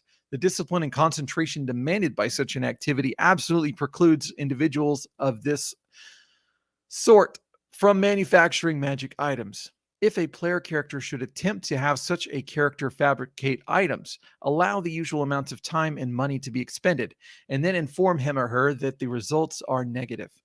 If the player character opts to have the enslaved individual continue, say nothing, but the attempts will continue to be fruitless. Oh, you're so cold, Gary. You're so cold. But I don't hate it. I don't hate it. Does beg the question, though, is the player that doesn't read this, because keep in mind, the DMG tells and the PHB tells the players, do not read the DMG, then are they to basically expect that whenever they fail at something, they shouldn't try it again? You know, how many times they need to try it? It seems like it's kind of punishing you for trying to cheat the system in a way. But what I thought it was going to say was that using charmed or mind controlled, enslaved magic users to cast spells, you know, it has a 25% chance of them casting the wrong spell to begin with. So maybe they would do the wrong enchantment if they succeeded. That was kind of what I was expecting it was going to be. But yeah, so it seems kind of punitive. But then again, I'm not sure, because it also requires them to be in the exact right mental state. And we've already established that they're not under the right exact mental state if they're charmed or enslaved. So anyway,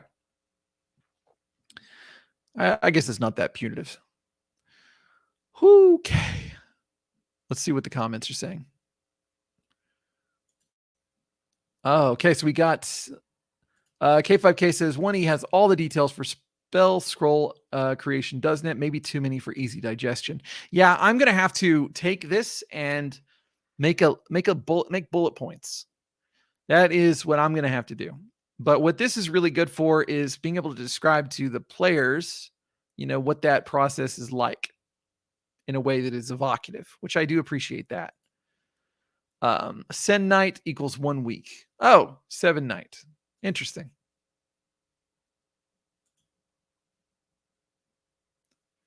No Fun Allowed says players be forever players, DMs be forever DMs. Haha. I appreciate playing every now and then. I'm actually possibly going to get the opportunity to play 2nd edition today, which I'm really happy about. Legion of Myth says it's a game for children. Punishment is the key. No positive reinforcement. Spare the rod, spoiled the child, etc. Okay. Let's see what we're looking at here. All right. So let me see if I can finish up this section before I have to go. Non-standard magic items. There are 2 considerations respecting non-standard magic items. The first is your invention inclusion of them in your campaign, and this is expected and encouraged. You should put your imagination and inventiveness to work this way. Standard items can be varied so as to make it more interesting when your players are familiar with the usual forms. New devices can be created to add freshness and new dimensions to the game.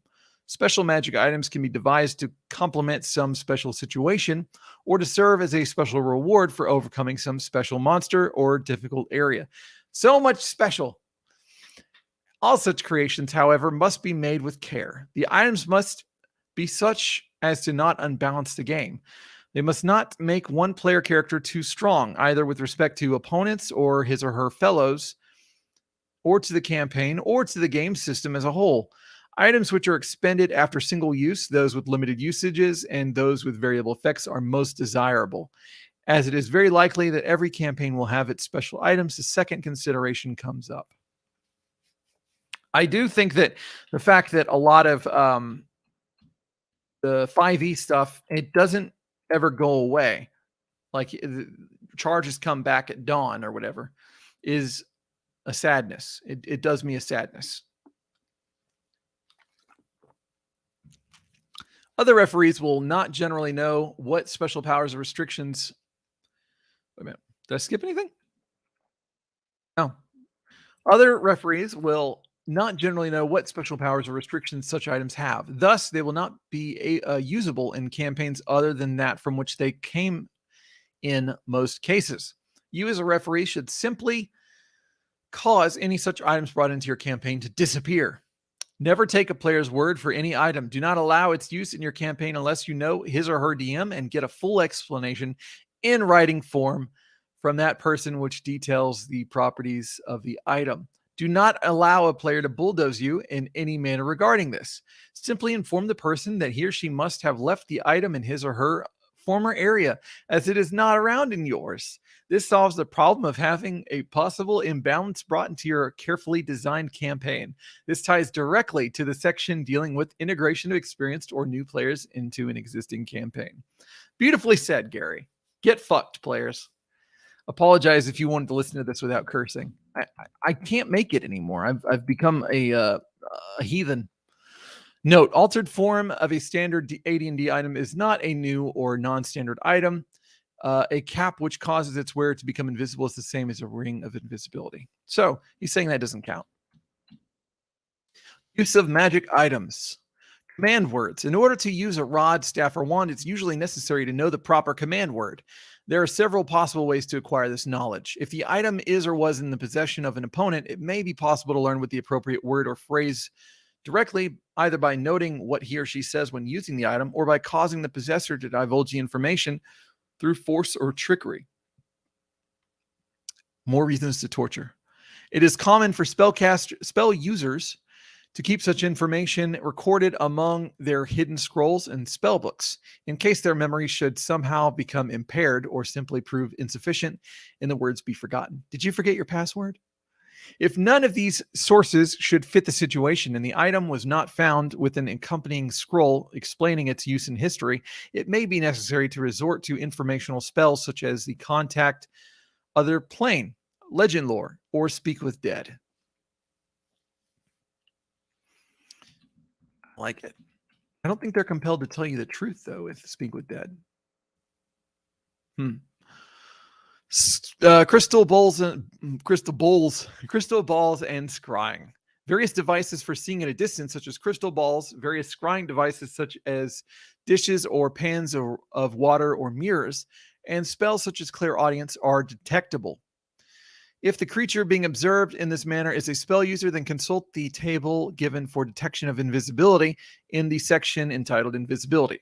Find the creature's level and hit dice and intelligence, and then use the table as if an invisible creature were to be detected, checking each round. If crystal balling or scrying in any other form is detected by the observed, then it can be stopped by use of darkness or dispel magic. The observed simply noting the small disturbance in the air caused by the magical viewing and casting the spell upon that spot, thus causing the scrying to cease for the length of the darkness spell or for a full day in the case of dispel magic. Drinking potions. It takes but a segment or 6 seconds to open and consume the typical potion. You hear that? It's not a bonus action, people. Thereafter, however, a certain delay will occur while the contents are ingested and the magical properties of the potion take effect. The delay will be from 2 to 5 segments as a rule. When a potion is imbibed, simply roll d4 and add +1 to the result. And in that number of segments, the effects of the dose will take full effect. You may establish specific times for various potions if you so desire, but this is a complication which is not generally recommended. I didn't know this, so this is actually pretty cool to know. I like it.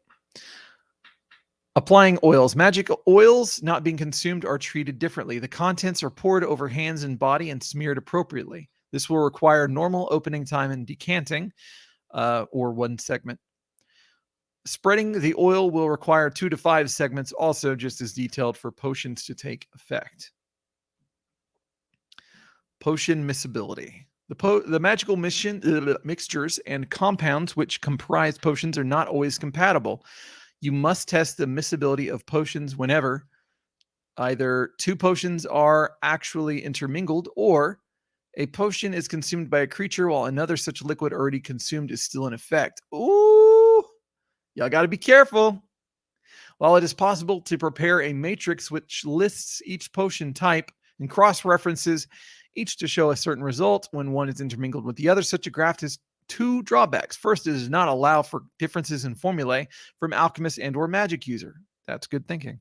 Second, it will require continual addition as new potion types are added to the campaign. Also true.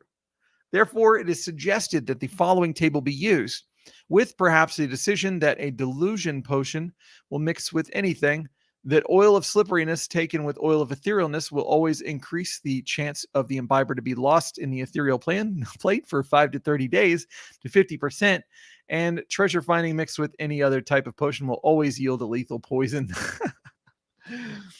Whatever certain results you settle upon for your campaign, the random results from the table apply to all other cases. Okay, so here's some possible outcomes. There's a 1% chance of an explosion. Internal damage is 6 to 60 hit points. Those within a 5, so it's 50 feet radius take 1 to 10 HP if mixed externally. I'm sorry. It's 1 foot. It's 5 feet. What? 5 inch radius. Oh, I'm gonna have to review that shit. I always get confused whenever he's throwing inches into here, because I know that with movement, what that tends to be. But with whatever, maybe y'all can help me with that. If mixed externally, all in. Okay, yeah. So it is me like really close by. Maybe it is literally 5 inches. If mixed externally, all in a 10-foot radius will take 4 to 24 points, hit points damage, no save. So there's a 2% chance, so 2 to 3, that a lethal poison results and the imbiber is dead if externally mixed a poison gas cloud of 10 feet diameter results, and all within it must save versus poison or die. There's a 4% chance of from 4 to 8 mild poison, which causes nausea and loss of 1 point each of strength and dexterity for 5 to 20 rounds. No saving throw possible. One potion is canceled. The other is at half strength and duration. Use random determination for which is canceled and which is at half efficacy. There's a 6% chance that it is immiscible. Both potions totally destroyed as one canceled the other. A 9% chance that it is immiscible. One potion canceled, but the other remains normal. Random selection. 26 to 35. So that's another 9%. Immiscible result, which causes both potions to be at half normal efficacy when consumed. Okay, so then we have from 36 to 90%, which, I'm an English major. Leave me alone. I think it's 54. Yeah. Miscible potions work normally unless their effects are contradictory. Diminution and growth, which will simply cancel each other. So there's a 91 to 99 compatible result, which causes one potion randomly determined to have 150% normal efficacy. You must determine if both effect and duration are permissible, or if only the duration should be extended. And at 100, discovery. The admixture of the two potions has caused a special formula, which will cause one of the two potions only to function, but its effects will be permanent upon the imbiber. Note that some harmful side effects could well result from this. I love this. You're just as likely to explode as you are for it to explode in your face, as you are to have some kind of new permanent effect occur. It's beautiful. Roll for miscibility secretly whenever it occurs. Give no uncalled for clues until necessary. Oh, man. All right. See, make sure she hasn't tried to contact me yet. Whoops. Let me check comments.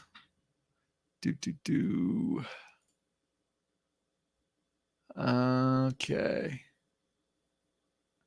Our poor virgin ears. What did I say? Oh, yeah, the bad words. Yes.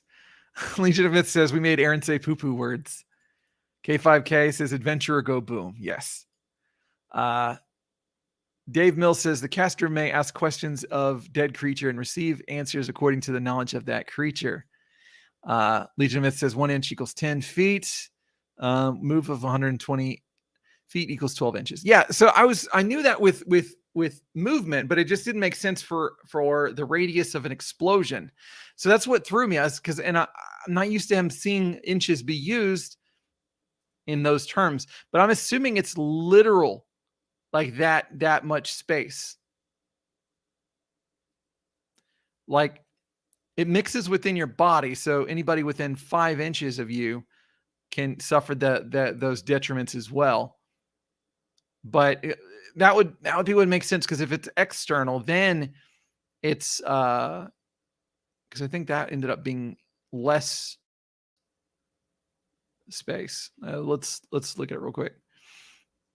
Yeah, so 10-foot radius. So I mean, it's not going to be within a 50-foot radius if it's inside you, and then a 10-foot radius if it's outside of you. So yeah, it's 5 literal inches in that instance. That's what threw me. I'm just not used to seeing that. So, oh yeah, I forgot to see if she contacted me. No, looks like I'm okay. All right. Were there any other comments before we go forward? Nope. I'll take that off. Legion Myth says, maybe I'm working on the honeydew list and may have missed the nuance of what you had read. Oh yeah. It took me a while to figure out the inches equals 10 feet though. So I do appreciate that. Okay. Energy draining by undead or device. When a character loses a level of energy, he or she loses an experience level. That is, he or she loses hit points equal to those gained with the acquisition of the former experience level, including bonus points for Constitution. So y'all need to record every time you level up how much you got off that level up. All abilities gained with the experience level now lost, and experience points sufficient to bring the total possessed to the midpoint of the next lower level. If this brings the character below first level of experience, then the individual is a 0 level person, never capable of gaining experience again. Ouch! If a 0 level individual is drained in energy level, he or she is dead, possibly to become an undead monster. In order to allow for the possibility of the loss of hit dice due to energy level draining, you might require that players record the score of each die rolled for their characters, so that when a level is lost, the appropriate number of hit points also lost can be known immediately. A multi-class character or character with 2 classes who is drained of an experience level always loses the highest level he or she has gained. A halfling 2nd level fighter, 3rd level thief would lose 1 level of thieving ability. If all levels are equal, the highest level of the class which requires the greatest amount of experience points is lost. If a multi-class character is struck by a creature which drains 2 levels, a level is drained from each class. I love that Gary is basically typically like, worst case scenario is the truth for you, just about always. But I mean, I usually would probably rule it the same way. Not because I'm mean, but because I don't want to be giving too much favor. Because that's usually my inclination. When a character is drained of all energy levels, he or she might become an undead monster of the same sort which killed him or her. See the appropriate paragraphs pertaining to the undead monsters concerned in the Monster Manual. These lesser undead are controlled by their slayer or drainer. Each has but half the hit dice of a normal undead monster of this same type. Lesser vampires have but half their former level of experience with respect to their profession, cleric, fighter, etc. At the time they initially encountered and were subsequently slain or drained by their now master vampire. An 8th level thief killed by a vampire, even though drained to below 0 level in the process, returns as a 4th level thief vampire as appropriate. However, upon the destruction of their slayer or drainer, such lesser undead gain energy levels from characters they subsequently slay drain until they reach the maximum number of hit dice in their former level of class experience as well, if applicable, appropriate to their type of undead monster. Upon reaching full hit dice status, they are able to slay or drain and control lesser undead as they once were. So you get to, well, I mean, this whole thing is really kind of silly because it's like, if one of the player characters is turned undead, I mean, you're going to kill them, right?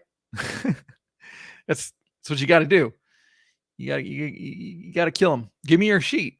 Give me your character sheet. It's not yours anymore. It's mine. Okay. So all of that was our magic section. Now, I could go through all this stuff about how to determine treasure, but I'm not going to, because there's really nothing there that you're not going to just need to reference for yourself when you use it. So we're not going to do that. I'm sure y'all will probably appreciate that. I do like this art. Them looking at this item. Well, it either allows a magic user to throw the various Bigsby's hand spells, or it's a +2 back scratcher. So far, we're not sure which. I appreciate that. Little dead guy just chilling there. Another dead guy. Okay. Explanations and descriptions of magic items. Now, this is something that, I could get behind. I could get behind reading this. I don't know. We'll see what y'all think. Let's address chat. Okay. Noro says, Max, go back to the backyard. You have things to do from your dearest wife. Legion of Myth says, yes, characters belong to the DM, not the player. When your character explodes, I will take it from you. Yes. Knob Goblin says, takes character sheet. Nothing personal, kid.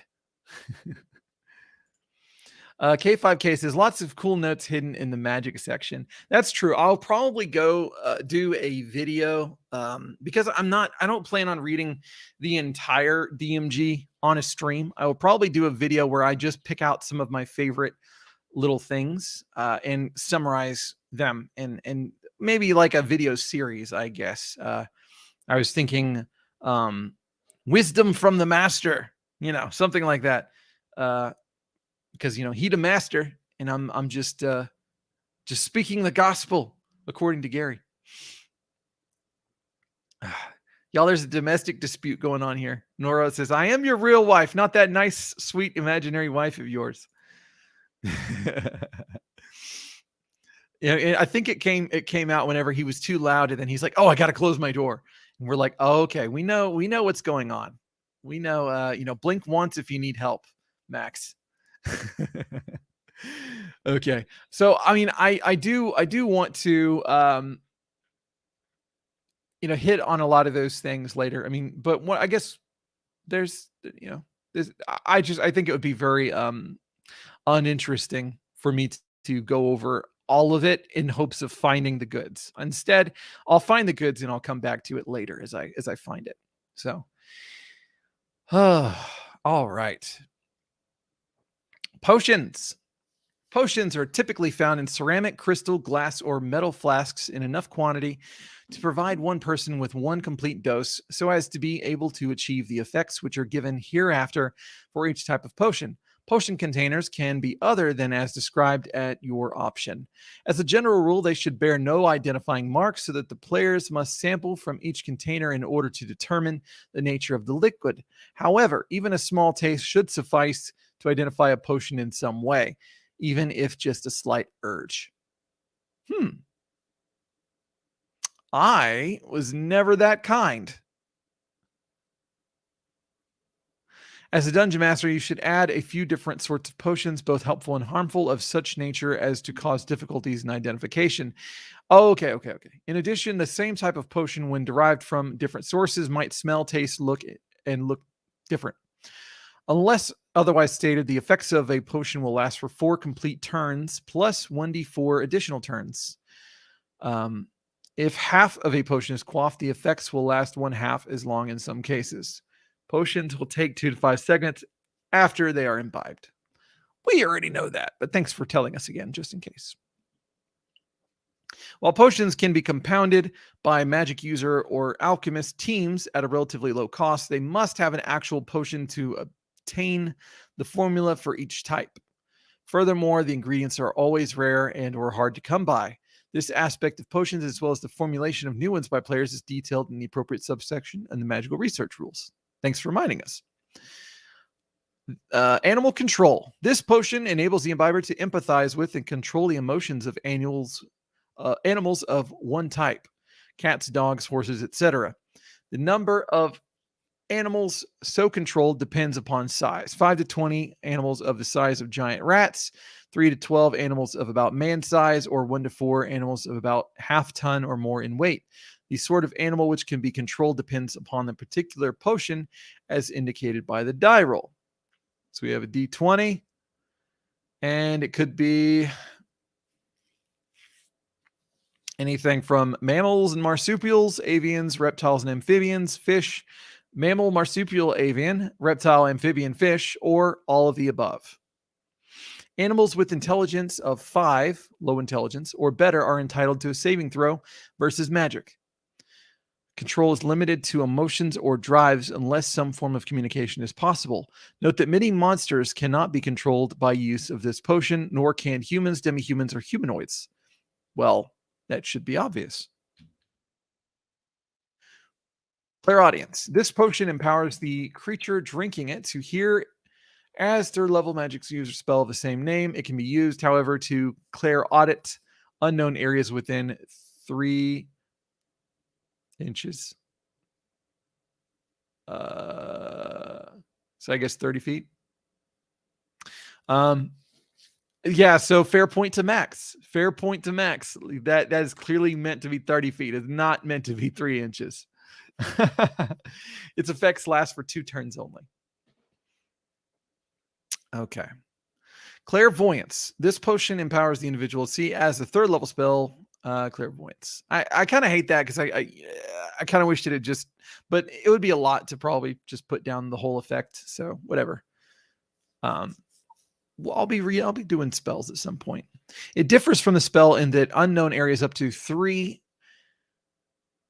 inches, which is probably gonna be 30 feet distant, can be seen. Its effects can last for 1 turn only. Potion of climbing. Imbibing this potion enables the individual to climb as a thief up or down vertical surfaces with only a base 1% chance of slipping and falling. Check at halfway point. D percent 0.1 indicates a fall. A climbing potion is effective for 1 turn plus 5 to 20 rounds. For every 1,000 gold piece weight equivalent carried by the character, there is an additional 1% added to chance of slipping. If the climber wears armor, there are the following additions to the slipping falling chance. And they are pretty much what you would imagine. Although I do like that for magic armor, it's just, if you have magic armor of any type, then, you know, it's going to be better than a lot of, like, if most of the other ones. Delusion. This potion affects the mind of the character so that he or she believes the liquid to be some other potion. Healing, for example, is a good choice. Damage is restored by drinking it. And only death or rest after an adventure will reveal that the potion only caused the imbiber to believe that he or she was aided. If several individuals taste this potion, it is still 90% probable that they will all agree it's the same potion, or whatever type the DM announces or hints at. All right. Well, the thing that's interesting about this is that you're not going to know that they should be unconscious or bleeding out or whatever unless you track their HP, which I don't typically do. I usually let them do it. I'm not their mama or their daddy. Don't question why I said that. Okay. Diminution. I said it right. Yes. Wait, no, I didn't. Diminution, Aaron. Diminution. When this potion is quaffed, the individual and all he or she carries and wears will diminish in size to as small as 5% of normal size. If half of the contents are swallowed, the person shrinks to 50% of normal size. The effects of this potion last for 6 turns plus 2 to 5 turns, or D4 plus 1. That's really cool. That's really cool because, you know, you can just be like, you know, right now it would just help to be like halfling size. So I'm just going to drink half of it. And I like that it happens to work out that way. Let's see. Legion of Myth says, I still don't know who this crazy lady is. I have a stalker. Nora says, don't call police. They're really busy with real things. Police don't have time to save you from your crazy wife or imaginary dragon attacks on the gaming table. JP says, miniature scale, my dude. Not sure why peeps get so weird about it. It's not that it's weird. It's just that I'm not used to it. That's all. My AD&D experience has been mostly second edition, and that wasn't in there still. So it was just a matter of me having to look it up whenever I came across it, because I was like, inches, what? So I guess I should assume that they're never going to be talking in terms of actual inches, so it will always be in terms of 10 feet per inch. So anyway, dragon control. This potion enables the individual drinking to cast what is in effect a charm monster spell upon any dragon with 60 feet. The dragon is entitled to a saving throw versus magic, but is made at -2 on the die. There are various sorts of dragon control potions as shown below. So breaks up into the specific types, and then you have good or evil. And controlling a good one is less likely. Well, with that it is. I mean, it's not really. Bronze, silver, gold. Yeah, it is less likely. Because all the evil ones have 2%. Not 2%, 10%. Anyway. ESP potion bestows an ability which is the same as a second level magic user spell of the same name, except that its effects last for 5d8 rounds, 5 to 40, or 5 to 40 minutes. Wait. Lasts for 5 rounds. Okay, yeah, a minute is a round. Damn it, Aaron. Okay. Extra healing. I think it's because I was thinking in terms of turns, and I was like, wait. Oh, but it says rounds. Extra healing. This potion restores 6 to 27 or 3d8 plus 3 hit points of damage when wholly consumed, or 1 to 8 hit points of damage for each 1/3 potion. Okay, that's cool. I didn't know you could partially drink an extra healing potion and get that kind of benefit. Fire resistance. This potion bestows magical invulnerability to all forms of normal fire, such as bonfires, burning oil, even huge pyres of flaming wood, upon the person drinking it. This furthermore gives resistance to such fires as generated by molten lava, a wall of fire, a fireball, fiery dragon breath, and similar intense flames or heat. All damage from such fires is reduced by -2 from each die of damage, and if a saving throw is applicable, it is made at +4. Note, if but 1/2 of the potion is consumed, it confers invulnerability to normal fires and half the benefits noted above. The potion lasts 1 turn or 5 rounds for half doses. That's pretty legit. Flying. Flying potion enables the individual drinking it to fly in the same manner as 3rd level magic user spell. Fly. Gaseous form. By imbibing this magical fluid, the individual causes his or her body, as well as what it carries and wears, to become gaseous in form and able to flow accordingly at a base speed of 30 feet around.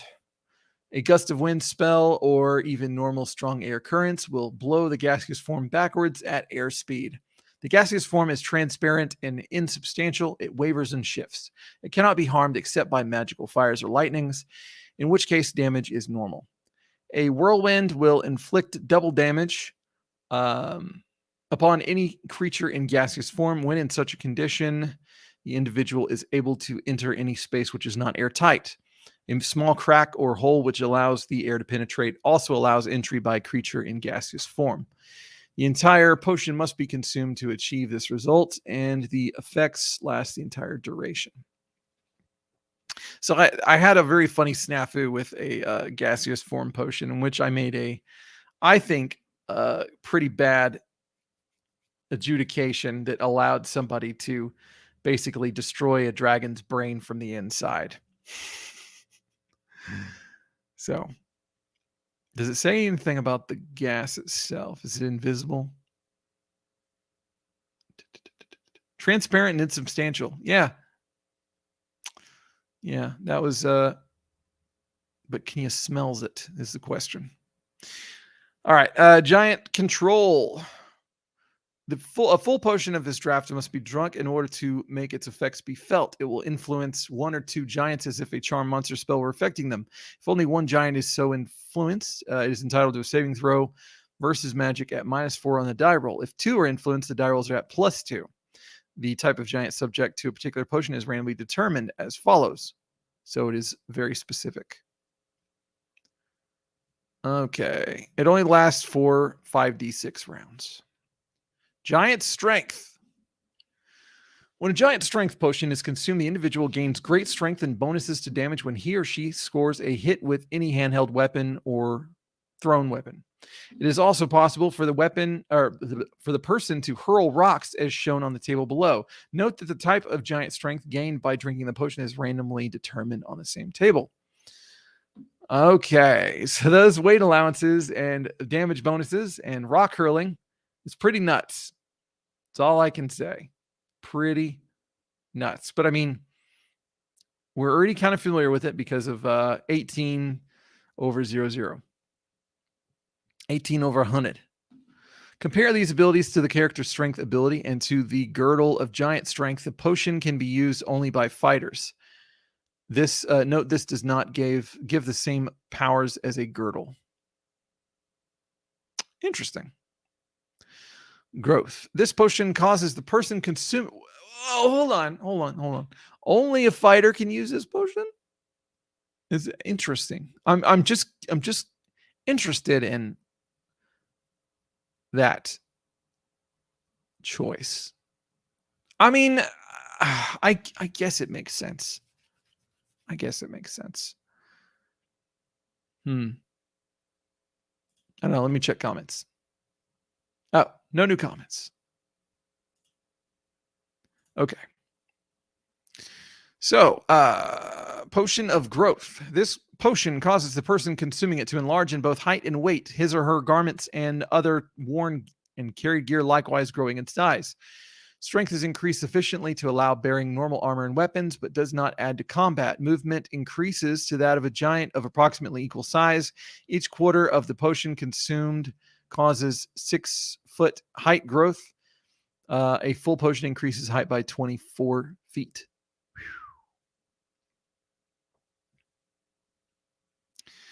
Healing. An entire potion must be. Wait, let me double check that.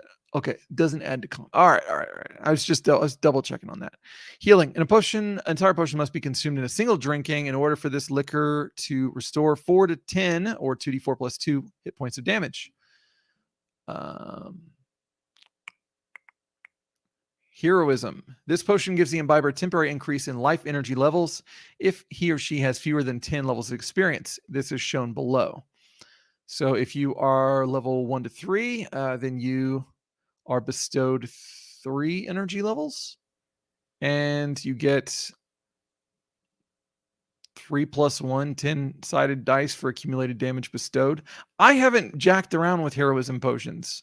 So, okay, when the potion is quaffed, the individual fights as if he or she were at the experience level bestowed by the magic of the elixir. Damage sustained is taken first from the magically gained hit dice and bonus points. This potion is restricted to use by men-at-arms and fighters. I mean, I am loving that these exist and they are exclusively for fighters.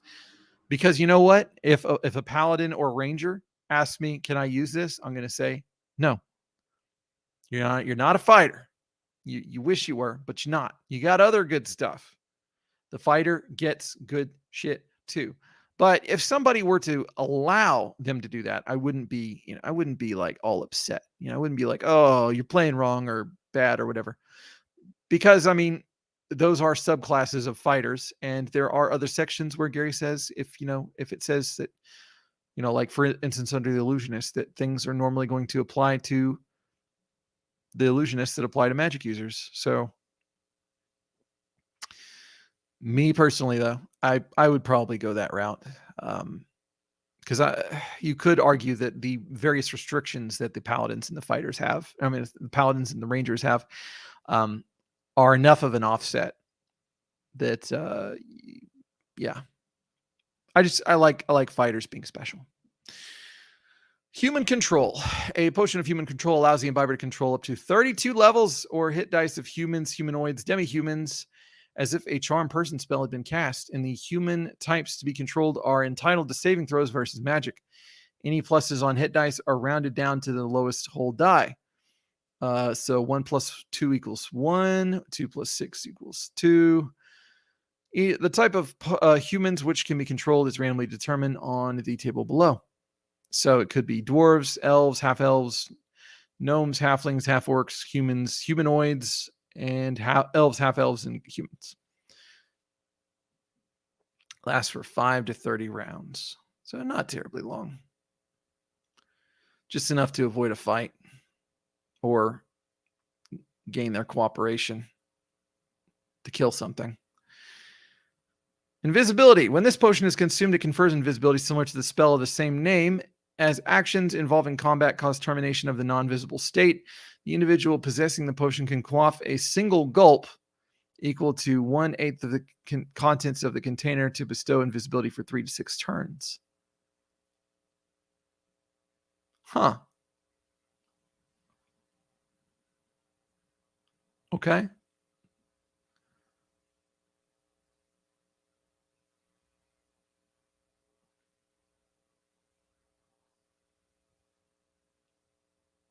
I'm just trying to understand this note other than trying to say it's the as actions involving combat cause termination of the non-visible state, the individual possessing the potion can quaff a single gulp.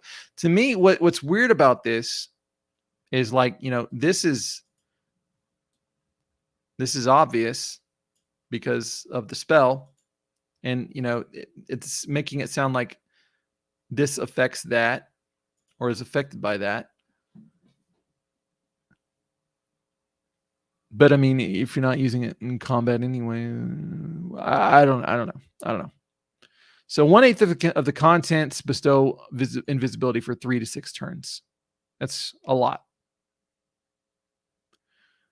But I mean, invisibility used to last until dispelled or you attack. So fair enough, I guess. Oops. Okay. Knobgoblin says, damn, no huge wizards. I know, sad times. JP Moore says, there is a general implication they get everything the fighter does. I'm inclined not to do that. Unless I see very, very, very solid, you know, and explicit guidance in that direction, then I'm not sure. Further says, Gary's players seem rather into partial quaffing. Yeah. That's what kind of what I was saying before, is that it just seems like a lot of this stuff that he makes these notes on are just like, my players tried this. This is what happened. This is how I handled it, etc. Invulnerability. This potion confers immunity to non-magical weapons and attacks from creatures with no magical properties or with fewer than 4 hit dice. Thus, an 8th level character without a magical weapon could not harm the imbiber of an invulnerability potion. It further improves armor class rating by 2 classes and gives a bonus of +2 to the individual on his or her saving throws versus all forms of attack. Its effects are realized only when the entire potion is consumed, and they last for 5 to 20 rounds. Only fighters can use this potion. My God. Fighters are getting all the love.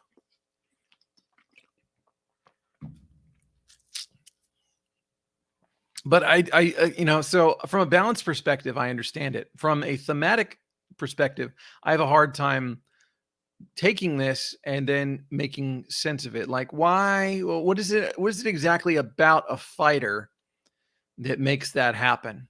And to me, that's something that I'm just kind of like, oh, I don't know, dude. I don't know. Like, I get like only a cleric can use this magic item. I get that because it's like, you know, divine and stuff. Even then, I kind of feel like that you'd want that to be like alignment oriented. I think that might already be a thing. So I'll just quit blathering. Levitation. A levitation potion enables the consumer to levitate in much the same manner as a second level magic user's spell of the same name. The potion allows levitation of the individual only, subject to a maximum weight of 6,000 gold pieces equivalent. So it is possible that the individual drinking the potion could carry another person. It's beautiful, man. It's beautiful. Longevity. The longevity potion reduces the character's game age by from 1 to 12 years when it is imbibed, but each time one is drunk, there is a 1% cumulative chance that it will have the effect of reversing all age removal from previously consumed longevity potions. The potion otherwise restores youth and vigor. It is also useful to counter magical or monster-based aging attacks. The entire potion must be consumed to achieve the results. I love that this potion exists. I love it, and I love that he took the time to think about the way people might abuse it.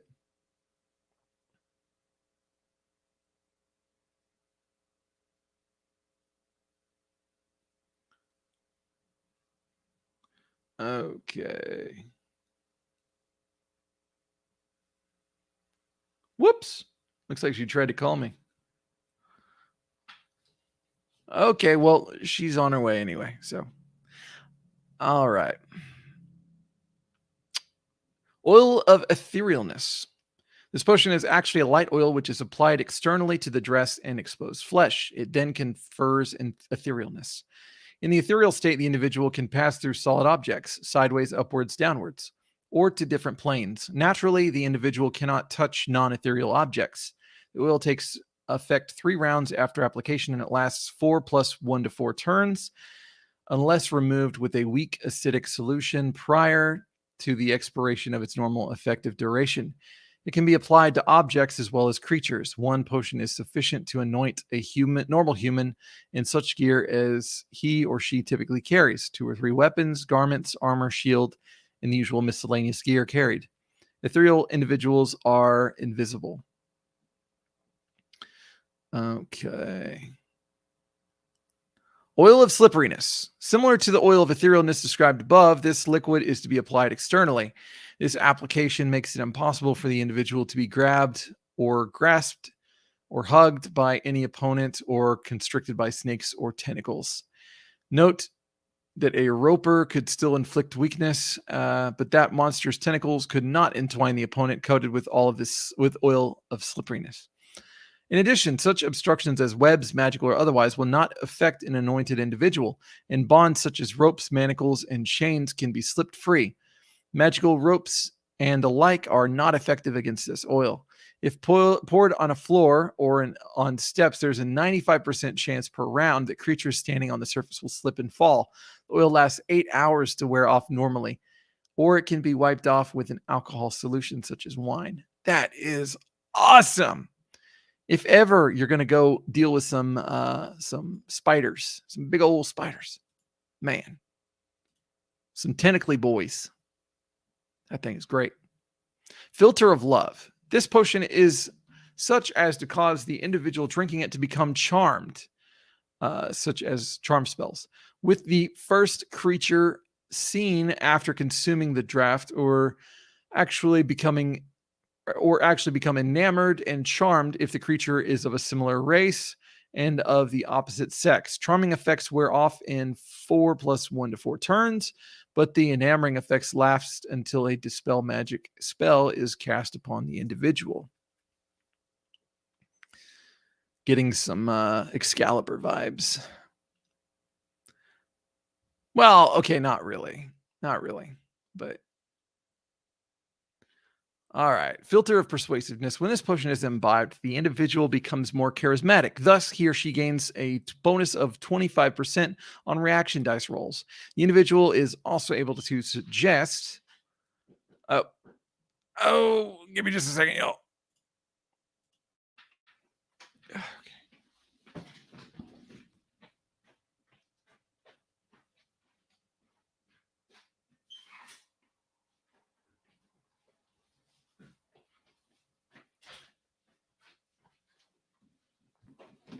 Okay.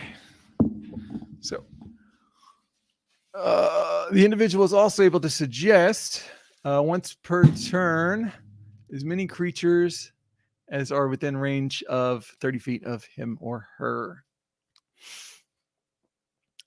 Okay. I guess I might as well just finish this whole potion section and then call it the end. So let me check comments.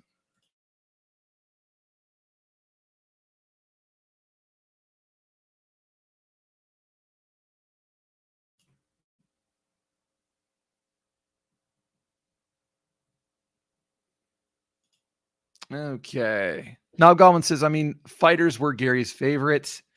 JP Morris says, heroic will is a real and magical effect in Greyhawk. If Gary had his way, there'd be no demi-humans and non-fighters would be henchmen only.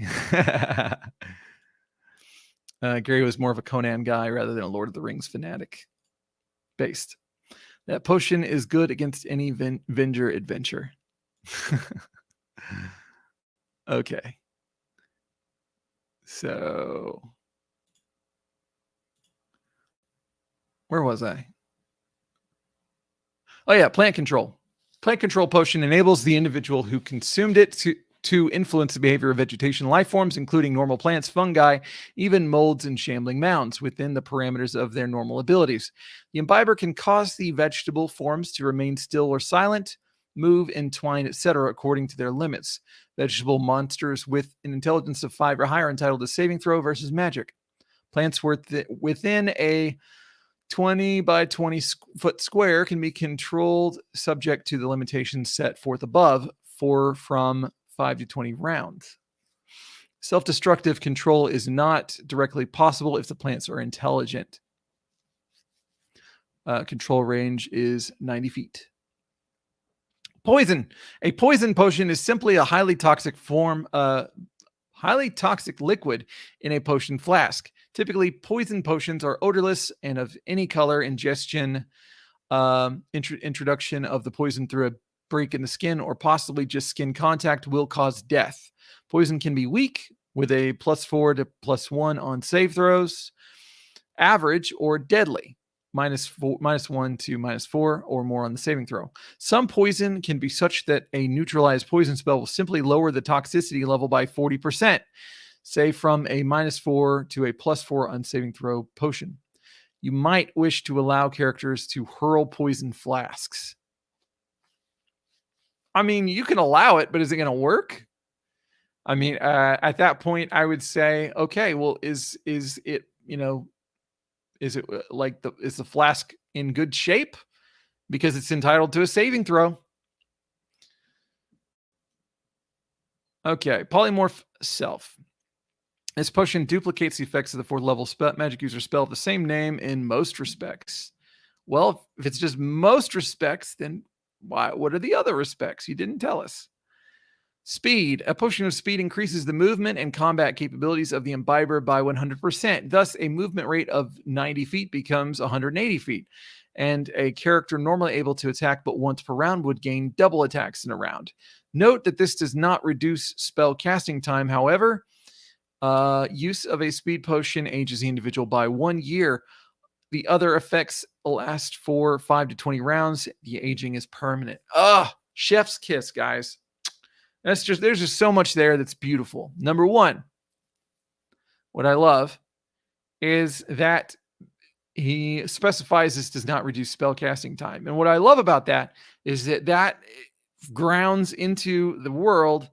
No matter what, it is going to take this many segments to cast this much spell because that's how the physics in this world functions. And you can't just do a fast dance and speed it up. I love it. I love it. The other thing I love is the aging aspect. Again, we have all this stuff about age,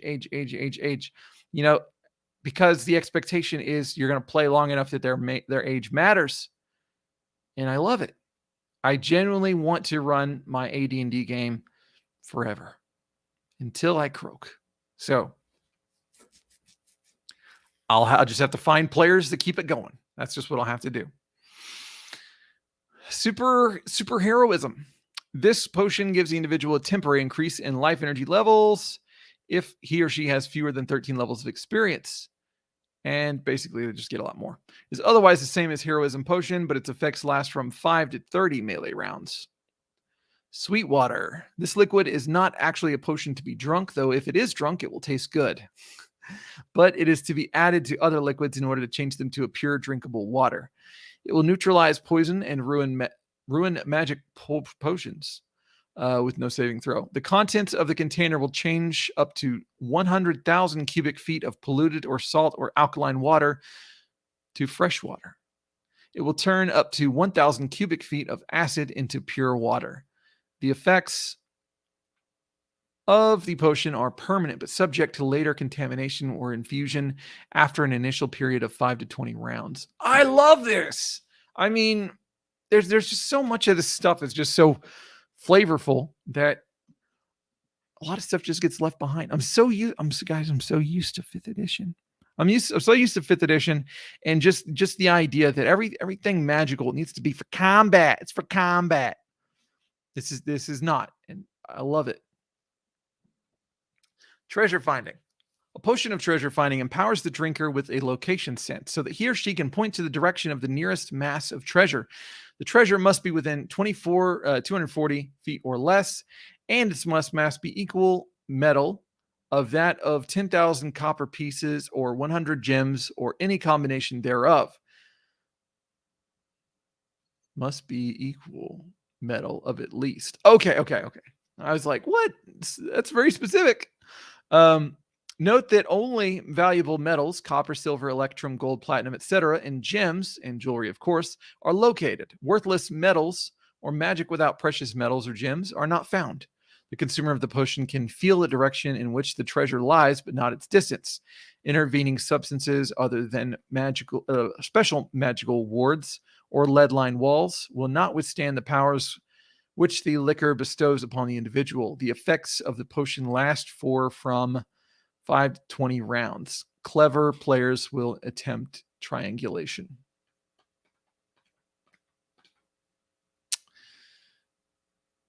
I like it. Undead control. This potion, in effect, gives the imbiber the ability to charm certain undead, ghasts, ghosts, ghouls, shadows, skeletons, specters, wights, wraiths, vampires, and zombies. The charming ability is similar to the magic user spell, Charm Person. It affects the maximum of 16 hit dice of undead, rounding down any hit point additions to hit dice to the lowest die. So 4 plus 1 equals 4. The undead are entitled to saving throws versus magic only if they have intelligence. Saving throws are made at -2 due to the power of the potion, but the effects wear off in 5 to 20 rounds. So to determine the type of undead affected by you roll on the chart, and it's mostly going to be. I think it actually looks like it's an even spread. Never mind. Water breathing.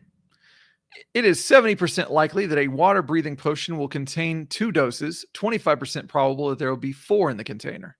The elixir allows the character drinking it to breathe normally in liquids which contain oxygen suspended within them. This ability lasts for 1 full hour per dose of potion quaffed, with an additional 1 to 10 rounds variable. Thus, a character who has consumed a water-breathing potion could enter the depths of a river, lake, or even the ocean and not drown while the magical effects of the potion persisted. So, what's interesting about this is we've already established that whenever you drink these potions, that you don't typically know. Well, if you drink less, if you don't drink the full thing, then you are going to get less effect. And that you aren't really supposed to know how long it's going to last. You might have a rough estimate, but those things are kept secret. So how many doses you have in there is going to be a mystery. So you pretty much are going to want to assume that you only have 2 doses.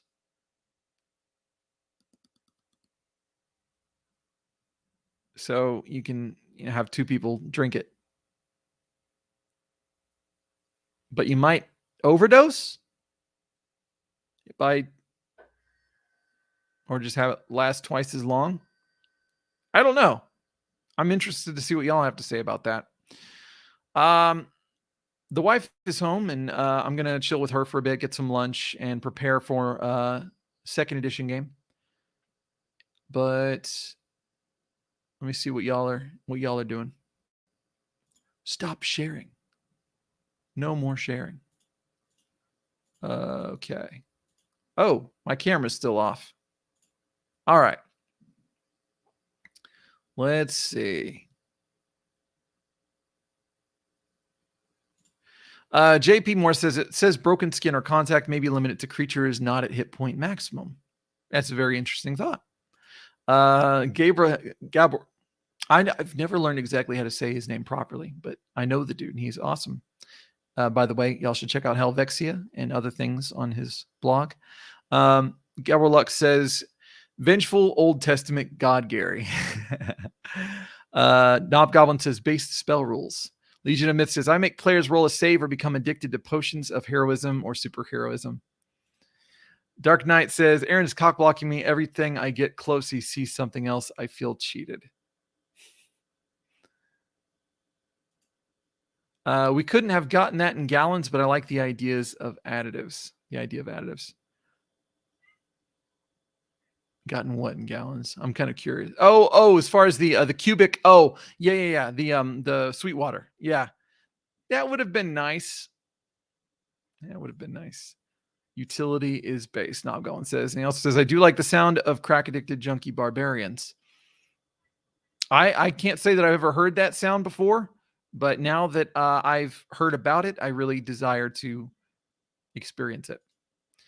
JP asked Legion of Myth, are we going to need to make Alfred lock you in the cave for a month to get off the stuff? And Legion of Myth says, I don't touch the stuff. I saw what it did to my brother. Oh, as far as potions of heroism. Yeah. All right. Well, I really appreciate y'all stopping by. I just, I'm reading it anyway, and I figured I might as well, read it where y'all can do it. It's a little bit more comfortable for me to just, sit with the book. This glorious, sexy, beautiful book. God dang. But so I'll probably do this again. I'm probably not going to pick up exactly where I left off. Maybe, probably not. Because by then I'll be further into the DMG. And, so it might be just like little snippets here and there, but I'll probably at some point do a video like going back and hitting all the stuff that I really liked in particular in a more informed, already had time to digest and all that kind of stuff kind of manner. So thank y'all for stopping by, and take it easy. Have a fantastic weekend, and don't forget to tip your waitress.